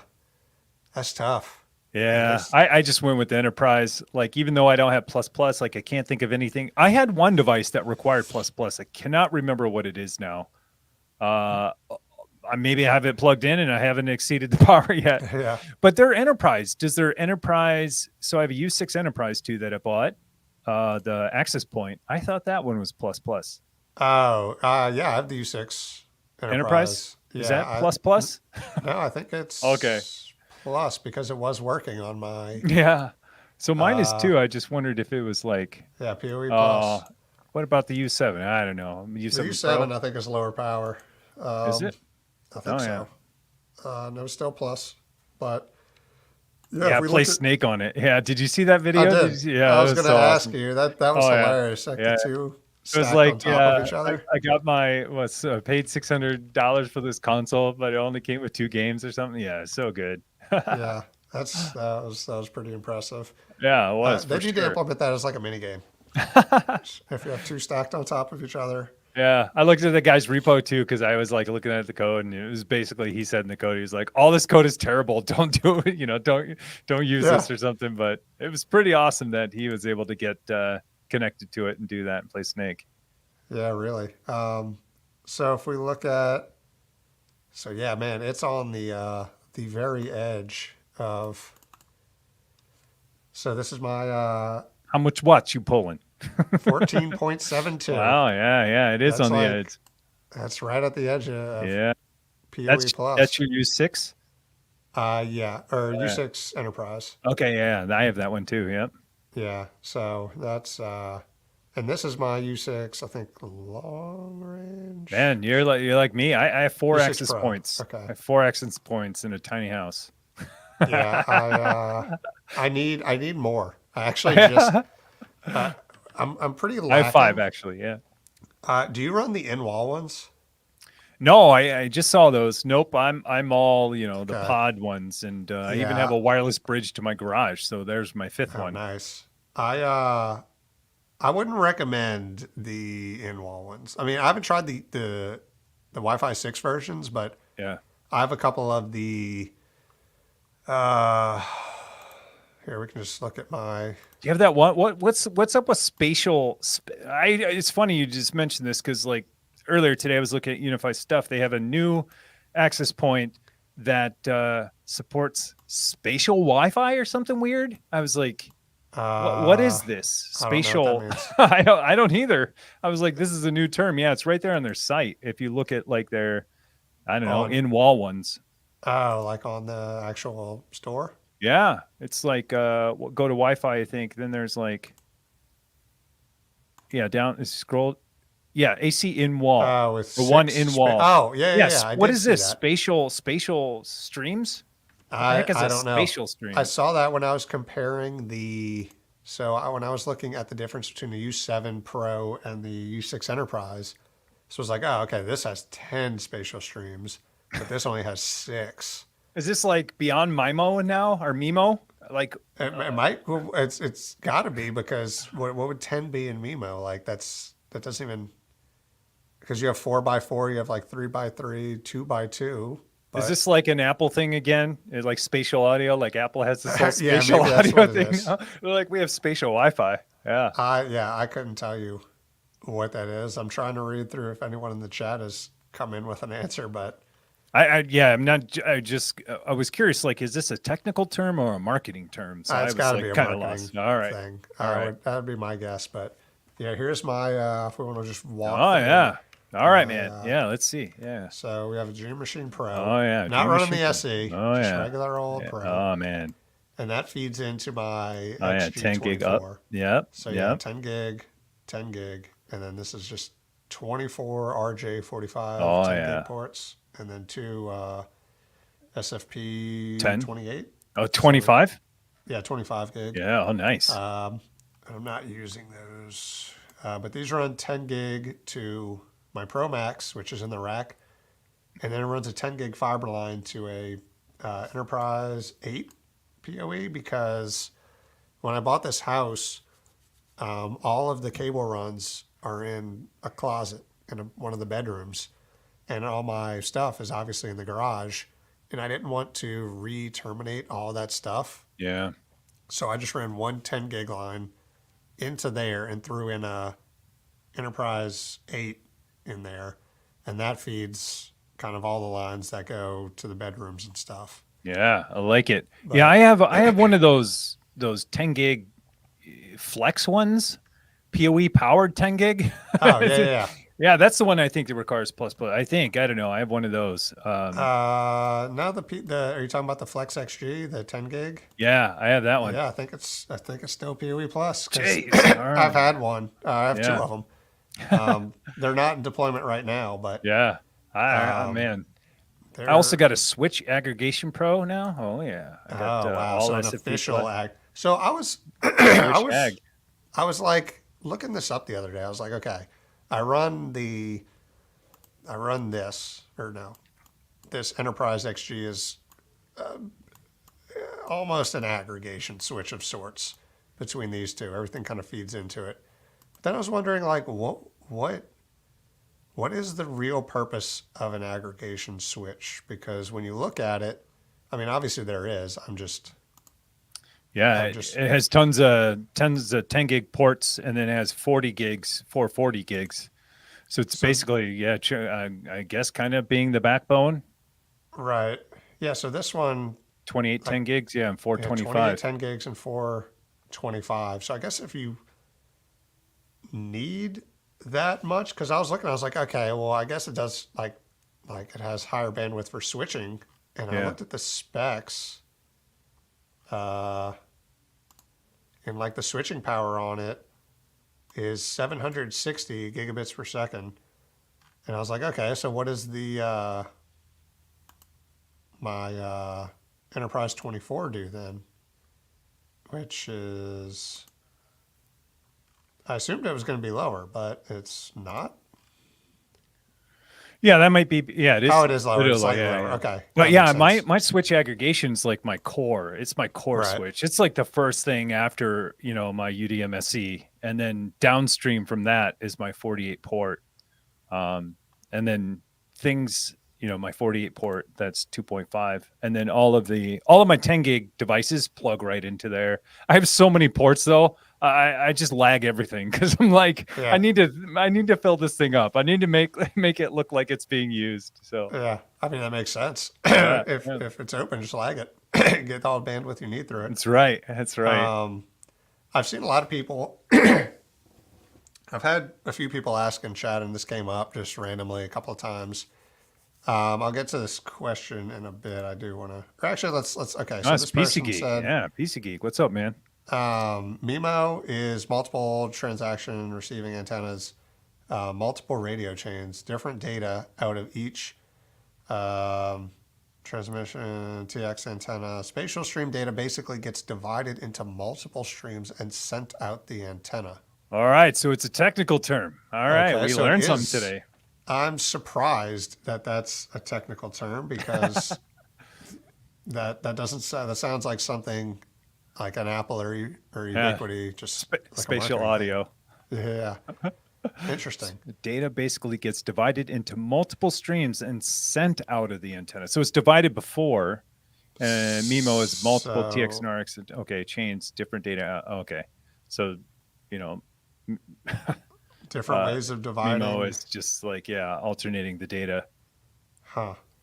Well, I'm sure someone will make a video that my smooth brain can understand at some point that I'll have to Yeah, look into. that's right. Yeah, Chris. Yeah, from Crosstalk, he'll be all over this. Yeah. Oh, we need to tell him. Well, we request a video Yeah. on Yeah. We're spatial. requesting. Please tell us what it is. So That's that right. when someone asks me, I can direct them to your video. That's right. I think he'd be all over this. This is right up his alley. You know, it's networking. It's something that Unify supports. It's a new term, you know, new tech. So I think he'd be all over this. Yeah. Him or Cody from Yeah, Mac Telecom. that's right. They Yeah, should jump on that. he should. But I was saying, 10 out of people 10. I mean, 1 out of 10. yeah, I will watch it. That's all that matters. That's right. People had this was kind of a discussion on my last video, or not my last video, but the video I did about my full Unify walkthrough, and I mentioned that in my setup here, I have a full 10 gig backbone because if a device over here wants to communicate inter VLAN to a device over here, it pretty much has to traverse up to the firewall or your router because these switches don't actually do inter VLAN level 3. That's right. Yeah, your UDM is doing it. Yep. Yeah. So, and someone was like, no, it's a layer 3. I'm like, no, go test it. Take a device that's on this, or take a device, and I've done it, where I had two, oh yeah, it was on this one. I had two 2.5 gig. This used to be a 1 gig backbone, and I had a 2.5 gig, two separate devices connected to the same switch on different VLANs. Yeah. And when I pinged them, or I did a speed test, they max out at 1 gig. And I'm like, what the hell is going on? Like, this is strange. And yeah, it's because your UDM is limited switching capacity for. Yep. And you could transfer that role, like if you click on it, and you could transfer the L3 there, but then you're losing out on your ACLs and stuff. Like, so it's kind of like, why would it do that? You know, I mean, if you have a flat network or stuff like that, but if you click on it and go into, I think it's settings or somewhere in there, you could basically say L3 migrate to L3. Yeah, I've seen it. I don't think it's in this view. It's like, I forget where it is. It might be on the. Yep, it's there. And then you go, is it in the port management view? I'm not sure. But if you click on, I've never migrated mine because I was like I was going to, and I'm glad I didn't, because then I realized like. But yeah, I know what you're talking about. Yeah, because you won't have your ACLs anymore, which is kind of like what I want. Yeah, what's the point? Yeah. So if it was a flat network downstream from there, you'd just be like, okay, do all the routing here or whatever. But then it's kind of like, well, yeah. I don't have my stuff that I want to communicate with up here, so it's I see the confusion because when you think of a layer 3 switch, you're like, oh, okay, yeah, I have ACLs at the switch level, layer 3, I can do inter VLAN communication right here, boom, it's quick. Nope. If you're building out a Unify network setup, just know that if you're expecting your devices to communicate between VLANs on the same switch, it's going to have to traverse back up to your firewall unless you do the layer 3 switching on that specifically. But then, like Tim was saying, you lose out on your ACLs and all your fancy rules and stuff. So it's in networks. Okay, I'm not going to go over there because I'm pretty sure my public IP is not there. So I trust you. Yeah, okay. There's a little like recycle, icon. It looks like a recycle spinning arrow, and it says like migrate to L3. And I almost clicked it so many times, and then I saw Cody's video, and he was explaining that. Yeah. But I just wish that Unify would have a better, higher capacity. Support higher capacity switching on their router, on their edge level device, on their edge device, right? So if they had higher switching between VLANs on their UDM, Like if they had a UDM Pro Plus Max Ultra, that supported faster switching, then we'd be all good, But no, Yeah, we're limited because to like three or four. even with this 10 gig, I think the max I can get with all the logging and stuff turned off. Yeah. What's it called? What's the ID? IDS and IPS. Yeah, Yeah. Yeah. yeah. With that turned off, I think I could get up to like 7. Yeah. But with that turned on, I get like 3. Three. Yep. Yeah. Yep. Been So there. even with this 10 gig between VLANs, even if they're on the same switch right here, I'm Yep. only getting 3 if you have IDS on. Yeah, so some And people what they do is they create like a data network. They'll use a second NIC or something, or like create a virtual NIC on two devices, and then like don't route through.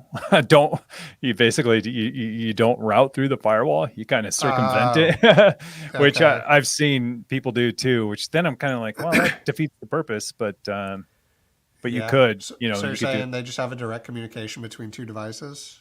Like, yeah, yep. okay. Or they, Yeah. yeah, Yeah, I've or done they that. create a second NIC, a second NIC that's a virtual NIC on the same machine Okay. that doesn't use any VLANs or whatever, Right. and then they And can use a separate IP on their own network, basically gotcha. virtual patch cable to the other Yeah. one. And then so you just say, well, I'm not going to route this through my router, but then I kind of feel like, no, you're kind of sidestepping the firewall too, all your ACLs. Yeah. I had a fun time when I was setting up, what was it? Um, what was the setup? I had my main PC. Oh, how did I set it up? Oh, this must have been when I was setting up the HL15 because I have my main PC, I have my TrueNAS server, and I have my HL15, and all of them have 40 gig networking. And I was trying Wow. to set up a way to where they could all communicate with each other. So I was like, okay, each one of them has ConnectX-3. Each one of them has two 40 gig cards. I'll just create like this triangle and like bridge everything. Like a Nope. token network. Yeah. Nope, that does not work. If you have a triangle network, don't bridge everything. And I had like a nightmare of a time trying to figure out what was going on there. But there are certain things within the network. If you bridge it, it doesn't really know the best path to get from one Mm, computer to the other. So it may yeah. try to go to the other one, and Yeah, then yeah, yeah. Like it might it'll route go ABC around. instead of like AC. Yeah, Yeah, yeah. yeah, and then you run into all kinds of goofy Oh, that issues sounds there. fun. That sounds No, it fun. sucked. It was terrible. I eventually just set up two slightly different subnets, Mm, like two just direct 32 subnets with yeah. one communication between each. And I was like, okay, whatever. I don't Yep. care.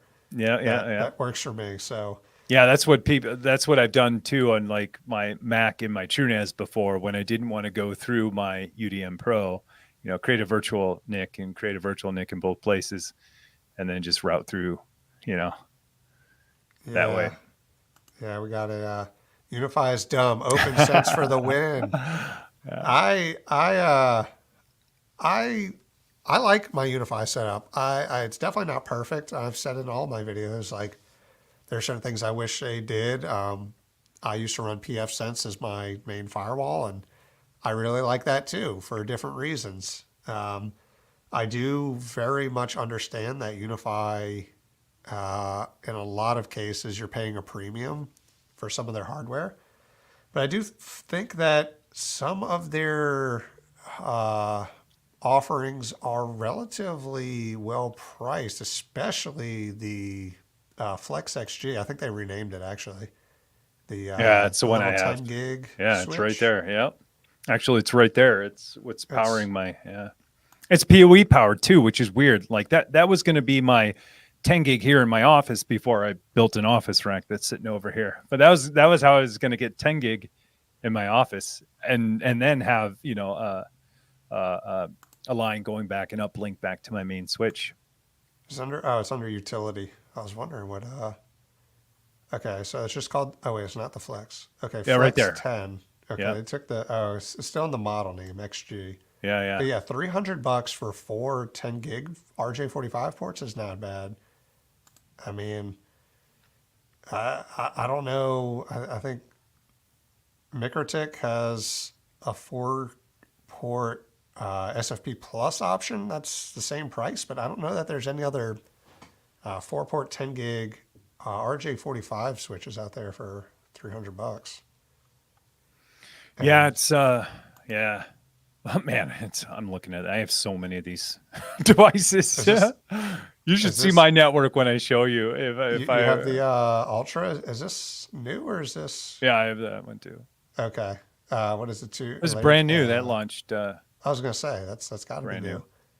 new. 7 PoE plus. Oh, so it's just a cheaper version of this? Or no? Oh, it's full. Okay, so this has 7 PoE plus. Wait, what? And it's PoE plus plus. Oh, that makes sense. Yeah. Oh, it's PoE plus plus input and all. Oh, I Pass like through. this. Yep. Pass through Oh, this is downstream. Yep. cool. Yep. And it supports up to, I think, 210 watts or something crazy. Wow. Okay. That's Okay, if you this use the is power adapter. But yeah, right. that's, Yeah, yeah. yeah. Obviously, you can't Yep. turn 60 Yeah, that into. one just launched. Yep. Okay, I like this because now that I have that PoE Yep. coming into my office, I can replace this little mini I have on my desk with the with this. Yeah, or just Ooh, think like actually, if you ran this up to like, let's say you ran it up to your attic and then downstream from there you could run your 4 cameras and an access point, right? Like you wouldn't have to run, you could power that whole thing by PoE and then have PoE devices right? downstream of that, like, four cameras and an access point, and it's pretty awesome. Yeah, man. That because I was just thinking about because I want to test out these Unify cameras, and Reolink sent me some cameras that I am making a video about now that I'm testing out. But I only did so many runs, and I don't want to do a whole nother Yeah. PoE run from my garage all the way to the other side of my house. If I just ran this switch over there for testing, just threw it up there in the attic. It's not too hot outside yet. Yep. I could break off 7. I mean, with 60 watts, I mean, I could probably get like 3 or 4 cameras, like you were saying. Yeah, yeah. Cameras are Man, pretty good. They only use, I don't know, 10 or I don't know, I yeah, don't know, 8 to 10 watts, I think, or maybe man. lower. Okay, yeah, I might have to Yeah. snag one of And an these. access point, basically we're right there what they're showing. They have 4 cameras and an access point, it looks like. Yeah. Yeah, what I 3 really cameras. Yeah. liked with the in walls that's really cool is the pass through on them. So, like, I assume the 6 has it. Yeah, so it's Yeah. PoE plus powered, and then it has a PoE plus pass Oh, through. with Oh one no, pass just through. PoE.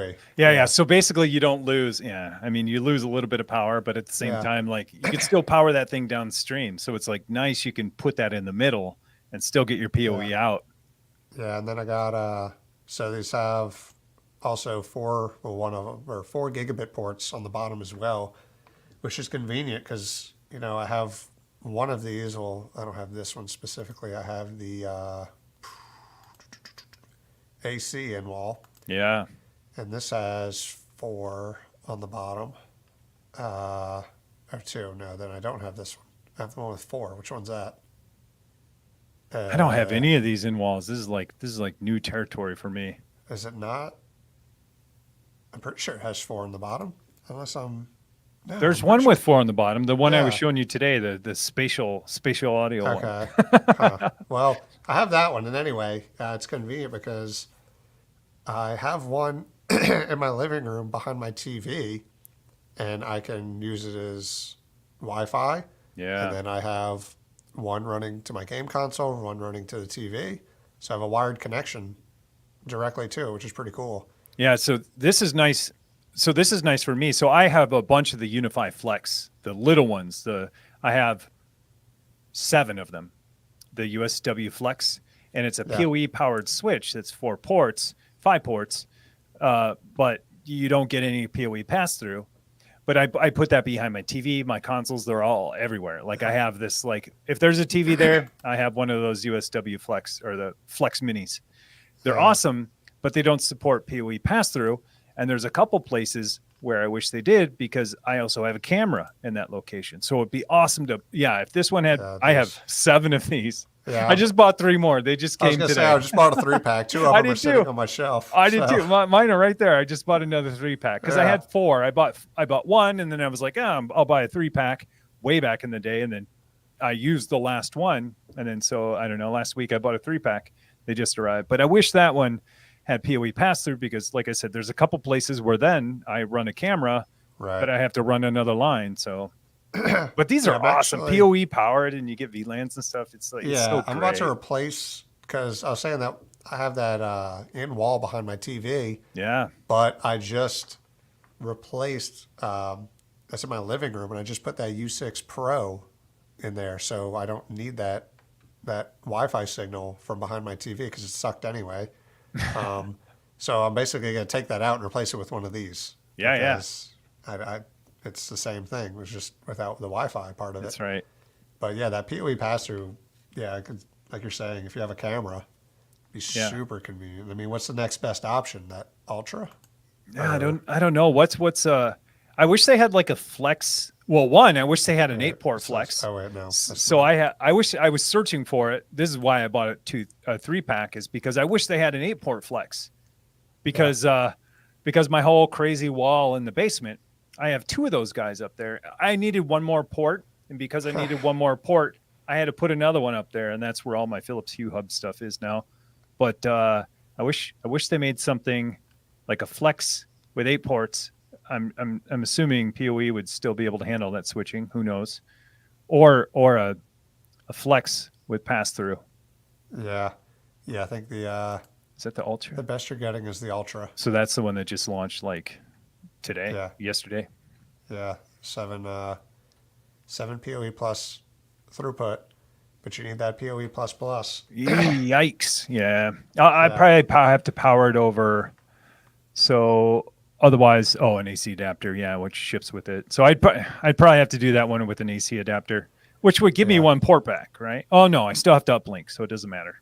Yeah, I anytime someone asks me about like Unify stuff and building out unified network, I'm like, so the first thing you're gonna want to do is go over here to the Flex Mini and get yourself at least a 3 or a 5-pack. Because you're gonna want to put these everywhere. Yeah, like they're so convenient. Like, well, I mean, if you do, well, not even if you do VLANs, even if you don't do VLANs, they're super convenient because like you have game consoles, you don't want those wireless. You have streaming, devices, you don't want those like. My goal is to get rid of all the things that require wireless. That's been my goal for, the whole time I lived in this home. Like if I can plug an Ethernet jack into it, it's going in. Yeah, no, that's what I like for the most part about Unifies. It seems like they have you covered in like almost everything. I know we just talked about. It'd be nice if they had like a Flex 8-port, but like, man, there's almost like there's an option for every use case, which, God, there's so many different options in terms of switching and Wi-Fi that I feel like they got pretty much everyone covered. Yeah, with their latest releases, the Swiss Army knife and all this stuff, like they've been coming out with so many devices. I'm like, who are these devices for? Like, I totally get it. There's use cases for everyone, but I'm just like, it's blowing my mind. I mean, I think they launched like, I don't know, in the last 2 months, 3 months, they've launched like probably 15 devices, It was like radio silence for a long time. And and they've always covered, I feel like, in the beginning, they were covering like all of their ducts with like all the rack mount stuff. And now they're just coming down and down and down. Like, okay, well, like did they just launch something else today? Today was I better check in case I'm not trying to spill the beans on anything. I don't want to get in trouble. Yeah, I usually just follow Chris or Cody on Twitter because they'll post what comes out. Well, I'm on that chain too. Okay. Anyways, so it did launch. I didn't want to announce it because I also have this, But did you see the new the new cloud gateway, the Unify? Is it the Ultra? Yeah, the Ultra, the new cloud gateway. It's I like, saw it. I didn't look at yeah, exactly what it does. it's basically like think like Dream Machine Pro, but in a small form factor. You Oh, know. I did see that. I did see that. Yeah, yeah, Yes. So I feel like they've been like now that yeah. they kind of covered all of the rack mount stuff. Now they're really going after like small business stuff, right? Small Yeah. business stuff where, yeah, it's yeah. If you go into Unified Cloud Gateways, the second one. Which one? Oh, the second one on the top on the header. Yep. Oh, Cloud Gateways. Gotcha. And then the very last one. Express No. or no Ultra. There it Right. is. Ooh, Scroll I thought maybe I was looking at something that was like still like Yeah. still No, I under remember seeing NDA. I this. was like, oh my gosh, Nah, I'm gonna nah, get in I've so much trouble. No, I've seen this. Yeah. People post. Yeah. Yeah, this is slick. Yeah, but I mean, people are going to say, "Hey, it only has 1 gigabit, routing for IDS and IPS." Well, I mean, yeah, sure, Okay. but at the same time, it's $129, and it'll smoke like any router that's home, based. Yeah. And plus, you can install like all kinds of apps on it and stuff too. So you get your cloud, you get your cloud key and everything like that. Yeah, Like- and I mean it's easy for us to sit back and like, if you have a full network rack in your house, like Yeah. obviously I would choose a UDM Pro over something Exactly. like this, but anyone who wants the to be in the Unify ecosystem and use unified network, it doesn't have a freaking network rack or have a bunch of devices. This is pretty freaking solid, especially multi-WAN. Yep. That's a big one. Multi-WAN. So yeah, you can Yep. assign 2 to WAN and failover too. So Yep. so I look at this like, remote office or a small business or whatever, it's pretty awesome. The other one that's awesome, and I don't mean to keep being in like a Ubiquity commercial or anything. I promise they don't pay me any money. No, I haven't got paid by them yet. Yeah, and I probably won't ever take any money from them. But so if you go to Unify Cloud Gateways, and I mean, unless they want to sponsor me, that's totally different. Yeah. Go back to I'd love Gateways. to- Oh I'd love yeah, to do it. the Unify Or, Express is so awesome. Like I use this. My dad's using this. Yeah, that guy Oh, is right this there. the one you sent them to? Oh, yeah. To Oh, get yeah. your My dad online. Yeah. VPN set up. Oh yeah, and my dad, he nailed it too. I wrote these big instructions, everything color coded, labeled all Yeah. the wires, sent it to him, and he was like online for a day and a half, and he didn't even call me.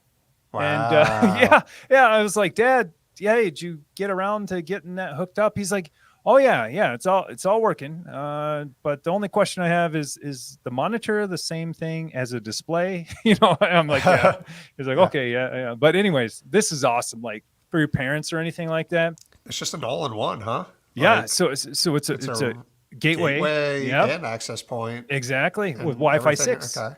Oh man, this is like awesome because my dad, small house, he Yeah. has one computer and one phone, and his Right. smart TV, and so this is like perfect for him. And and then on top of that, because I have Unify, I can do the Site Magic and VPN. I can either VPN or just do Site Magic and connect right to his whole network. Anytime he's having problems with Wi-Fi, which he hasn't yet, I could run all the tests from there. It's so awesome. Yeah, I don't have a second. I've never tried out like the Site Magic VPN stuff. The only VPNs I'm running I'm actually running a client and then a WireGuard and an OpenVPN server because my Synology only does OpenVPN. It doesn't do WireGuard. Yeah. But I want to use WireGuard on my laptop, so Yeah. I run both. But I've had no issues with it. Yeah, So- I run OpenVPN and WireGuard on my UDM, and then on top of that, I run Site Magic too. Site Magic's pretty cool. Like, I mean, it's literally you click two sites, and then you click which subnets they should see or VLANs. You hit go. 5 seconds later, everyone's connected. I mean, so I have Site Magic to that on my workbench right now. It's basically like you're creating mesh networking. I mean, you're creating really what you're doing is creating, a site-to-site VPN, and it's configuring all the rules for you automatically. But I have Site Magic set up just on my workbench because that's yet another UDM, and I need to configure it before I take it to the data center. And I just plugged in the WAN to my local LAN IoT one as if it's another client. Yeah. And then I just did Sight Magic so I can actually get into that stuff without touching my other things. And it's pretty Yeah. awesome. That's Pretty convenient.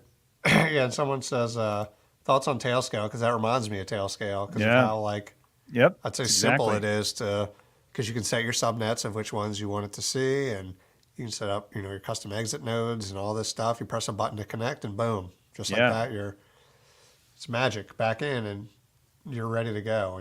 And yeah, I love tail scale. It's, Yeah. Tail scale. It's very similar. Very similar. and And it's but you then get you're wire guard on the back end, so it's nice yeah. and fast. And yeah, I have no complaints about it. I don't think I've ever heard anyone complain, like actually say they don't like tail scale. So if I ever meet that person, Ooh. that'll be the last person. That'll be the last time I meet them. Nah, Yeah. that's legit. Yeah. Man, we're sitting at just over. Oh wow, my laptop is not plugged in. It's about to die. Hold on. Oh yeah. All right. I didn't realize it wasn't plugged in. Yeah. The last mistake Radal ever did was leave I'm about to die. me on the That's stream. That's the outro. No. If it dies, this is my stream. Die. This becomes my There's a power territory. button. Actually, he's running the stream, so never mind. It'll just shut off. So, what is this rookie You're hour? live? Ah, I could tease him. You're Yeah, this is rookie hour. Okay. I'm Woo! teasing. I'm teasing.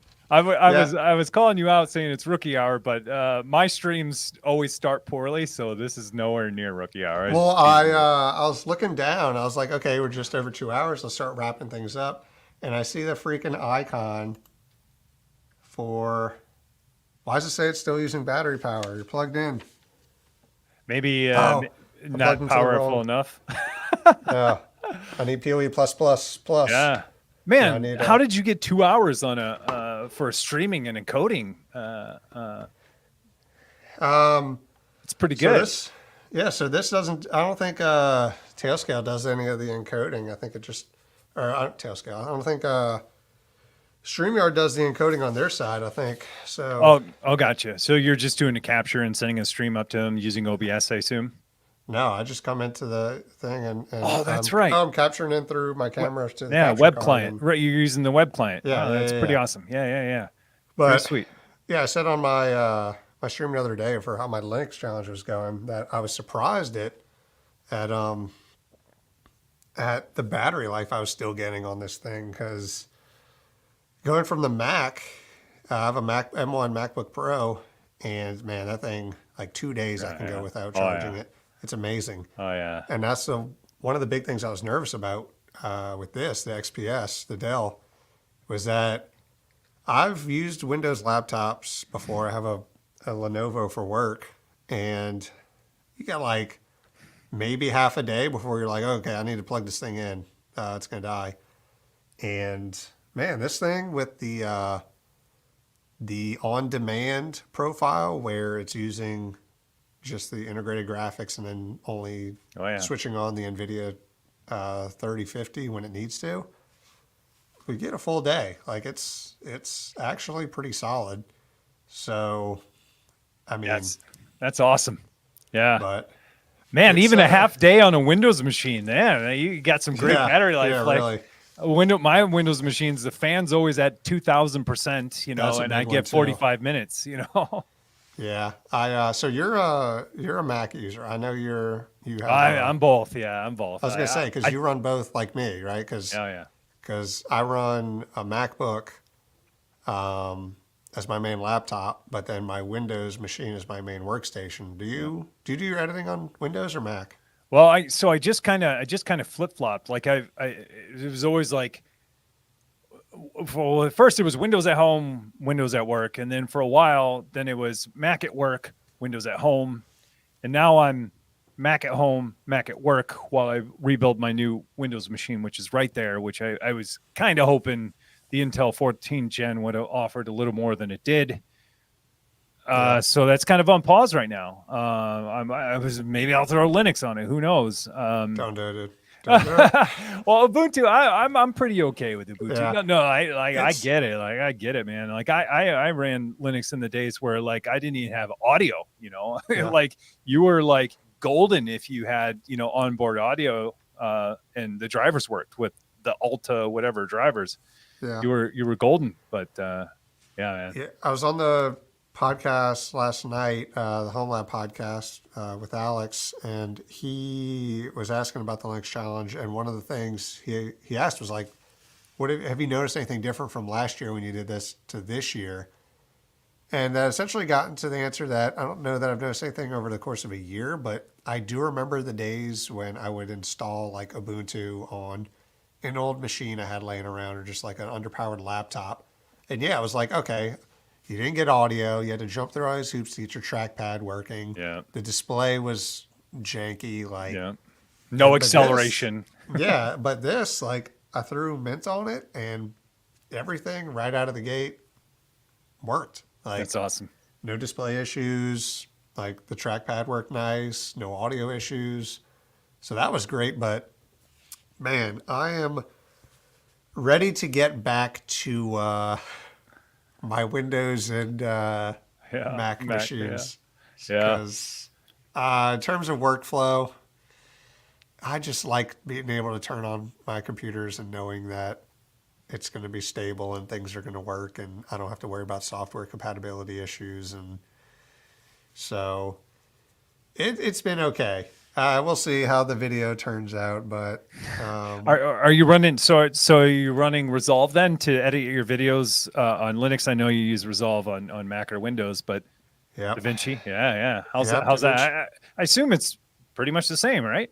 Yeah, it's outside of a few minor things, it's been good. I mean, some of the issues may be Linux, some may be the Dell, some may be some weird combination of both, and how it handles the NVIDIA drivers and the switching between stuff. But yeah, that part of it hasn't been a problem. The workflow of using a laptop with Linux, docking it, and then I every time I dock it or undock it, I have to like cross my fingers and like say a prayer to like hope that it doesn't freeze up because 3 Hail Marys, yeah. yeah, half the time it just is like, oh yeah, nah, I don't like that, and it'll Yeah. freeze. Or sometimes I'll get the fun thing where it's like, okay, I'm good.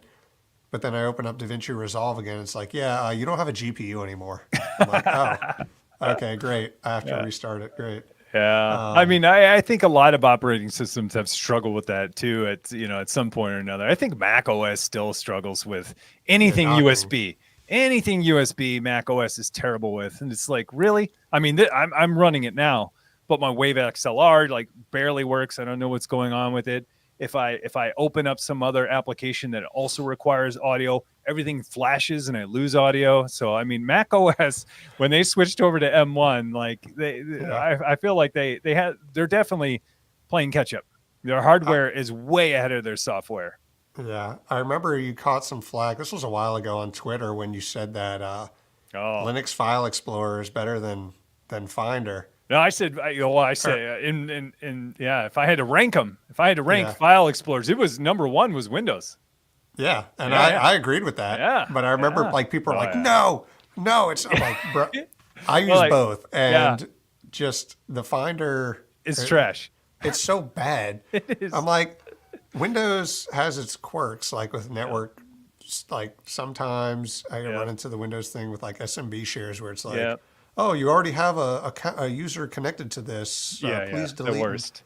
But Mac, it's like, yeah, you had this mapped. It's gone now. Yeah, I know. Totally. Sorry. Totally. Gone. Like Why? I've never seen it before. Yeah. And I'm like, so I was just connected to this. Like, yeah, I've never seen it. And then I opened up like Go and Finder, and it's like, oh, there it is. Yeah. I knew where it was. It was right there. Like, I don't know. Finder's the worst. Like, it's just like, I don't know. And I don't know. Maybe it's just because I really love File Explorer, and that's how I started editing files locally, and But I don't know. Just simple things like, hey, I want to copy and paste this path into the form I'm opening something, and that's like gonna magically open that file. No, Mac, never heard of it. Never. Yeah. Like, don't you dare. Like we're disabling all options right there, and it's so. Yeah. I don't know. Like I get it. Like Windows Explorer, totally slow on opening, a folder with a bajillion files, like Yeah. metadata on a bajillion files. I get it. You know what? But for the day to day, like map drives or SMB shares, like Yeah. exploring the network, opening a file, it's Yeah. fantastic. Yeah. And that's where you run into the communities that if you're a heavy Mac fanboy or Windows fanboy, you're no matter what, you're gonna think yours is better. But that's the benefit of running all three, Yeah, Linux, that's right. Windows, and Mac. I get to praise and crap on whichever ones I want to because I use them all. So That's right. I can do Yeah. that. Yeah, and it's like, hey, I'm choosing a Mac right now, but I'm saying like Finder's trash. Like, Yeah. Like I think, obviously it's not that bad because this is my main yeah, daily driver. yeah, Well, it will be in another week, but yeah. yeah. I do miss Windows though. I had to fire it up. I had to fire up Windows the other day. Oh, no, actually, my wife came in here and leaned on my computer, and then my Windows machine turned on. And I was like, "What the heck happened?" Anyways, so I was like, "Oh yeah, I might as well update it and stuff." As soon as I got in there, I was like, "Oh, I miss this. I miss like things just working, all the USB stuff working, like." My Dude, network drives, they're always there no matter what, even if you're disconnected. Like, yeah, do I miss the start menu? Not really. right. But man, I felt like, I felt like when you go on vacation and you come home and when you walk in your house, you're just like, oh Feels yeah.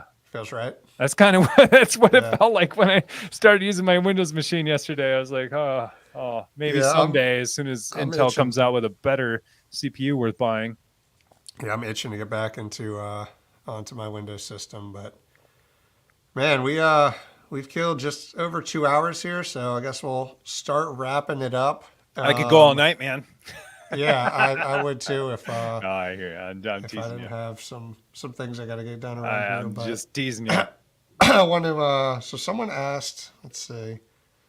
Where's the question? I wanted to. Damn, did I? Okay. Any thoughts on the SIE? Yeah, Asahi? Asahi. Asahi. Yeah, it's Japanese. Uh, okay, yeah.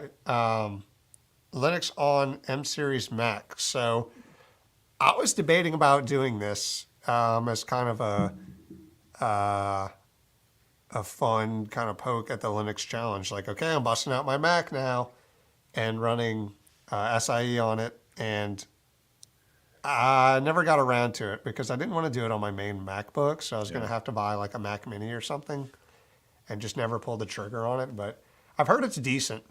I've heard it's also not something you'd really want to run as your main setup. So I'll leave that to like the professionals and the tinkers because I'm not quite there yet. Yeah, it's like it seems interesting. I was going to do the same thing, but I'm like, there's no way. Like, I'm going to put Asahi, Linux on my Mac Studio. That's the only one I have. Yeah. So I was like, do I just buy a cheap Mac Mini and tinker with it every time they release something? But Yeah. it's like I totally get it, but I don't. I need to like be kind of productive too at the same Right. time on the machine I'm using. Yeah, But that's what I'm I'm running at with this Linux challenge. Is like it's some of it's like fun because I get the tinker nature of it. Like that part of it's fun. Like when I'm yeah. in the mood to tinker with it, it's actually pretty cool.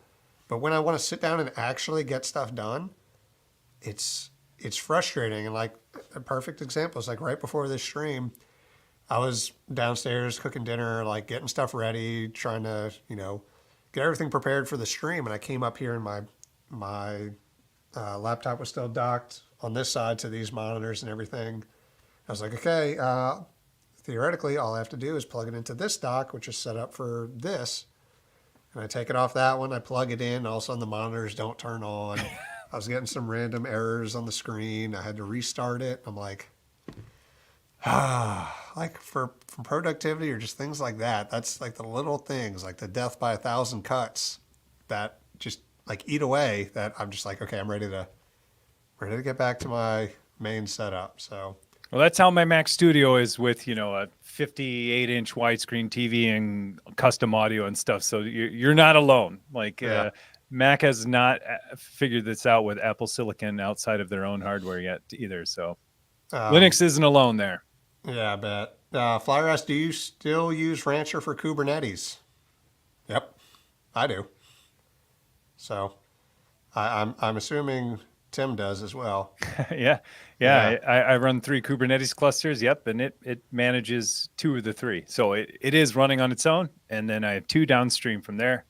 And yeah, I use Rancher to basically is my view only kind of portal to it. I use kube control and everything else and GitOps outside of yeah. there, but yep, I Um, don't deploy with it. It's just basically how I check up on my pods and make sure everybody's okay. yeah. What's your favorite backup service? Local versus object storage. I just use so my backup setup is kind of weird, but uh, I have my main system running on TrueNAS, so ZFS, and my backup system is Synology, which is not ZFS. So I run rsync from my ZFS or my TrueNAS system to my Synology, and then from there I do Synology's like built-in remote backup to another Synology system. But it works for me. I go back and forth about debating if I want to implement another ZFS backup to replace the Synology to just have that just clean ZFS replication built in. But man, some of the Synology built-in features are just too nice that I can't I can't ditch it. Yeah. But yeah, that's my backup system. But that's it. I'll let's see any other. Let's see if I can answer one more question here. Let's see. Let's end on this controversial one. Plex versus Jellyfin versus MB. Any opinions? Something else entirely. I'm a Plex boy, but they have 2 things going for them that don't paint them in the best light. One is that Plex Pass is a paid feature. I just bought a lifetime membership. I think you can find them on sale for like $100. So I bought that a few years ago. And the other one is that they're migrating to, it seems like they're trying to be more of like a social platform. And they had a big kind of snafu. I don't even know if it was snafu, but they did a thing where they would send what you were watching to all of the people in your Plex, all your Plex users or your friends. And some people don't want that. Like the things I'm watching, I don't want that blasted out to all my friends. So them doing that was kind of a big like, what? This is supposed to be kind of like I'm hosting this. This is my thing. Why are you guys trying to make it this big, social platform? So I get it. I get why people don't like it. I think Jellyfin's good too. So I don't feel strongly about any of them. Let's just say that. What about you, Tim? Yeah. How much time you got? No, I totally agree. Yeah. So one, I use Plex. I have Plex Pass. I've had it for years. The main reason why I bought Plex Pass in the past was for recording live TV, which I still do today. I have HD home run, 4 tuners. I record all kinds of stuff. My wife records all kinds of TV, The Bachelorette, Big Brother, you name it. So I don't have to pay for whatever you all the Peacock and all those other Hulus. Yeah. We don't have to pay for any of that because I record all of that and it stores on my NAS. And so that was one of the reasons why I got on it in the first place, because I ran Windows XP Media Center Edition way back in the day. All the way, I ran every Media Center Edition until I hopped onto Plex. And so yeah, it was always to record live TV, but yeah, I totally get it. They're doing other things. They're trying to monetize other things, like they have their smart channels, the streaming TV, which is actually doing really well for them, which I'm kind of happy for because I want them to be around in the future and I want them to make money outside of asking me for more money. Yeah. And then now they started movie rental stuff too, so I'm happy for them. The social stuff, yeah, I disabled that after the first email went out and told everyone like what people are watching and stuff like that. Yeah. But I looked at, and nothing against Jellyfin. It looks awesome. But I will say one of the reasons why I've never switched or even considered switching is because the EPG. So, the EPG, the electronic programming guide, like Yeah. it's hands down the best one I've ever used on Plex. And we record a ton of TV. I mean, I have four Yeah, that makes tuners, so sense. we do. So there's no comparison on Jellyfin when it comes to live TV and recording and scheduling. So Yeah, no, I get that. And MB, I feel like I tried it once, and our no, I think I'm getting things mixed up. But no, I think I tried it once, Andy and and Cody. I don't remember it being Cody. There you go.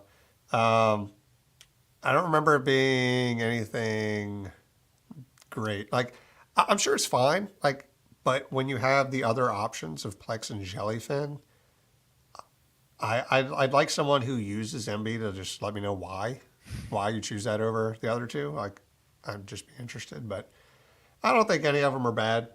TBH depends on what you do. So, Yeah. but yeah, that's I guess we'll wrap it up there. Hit my over 2 hours. It has been a blast. That kind of flew by.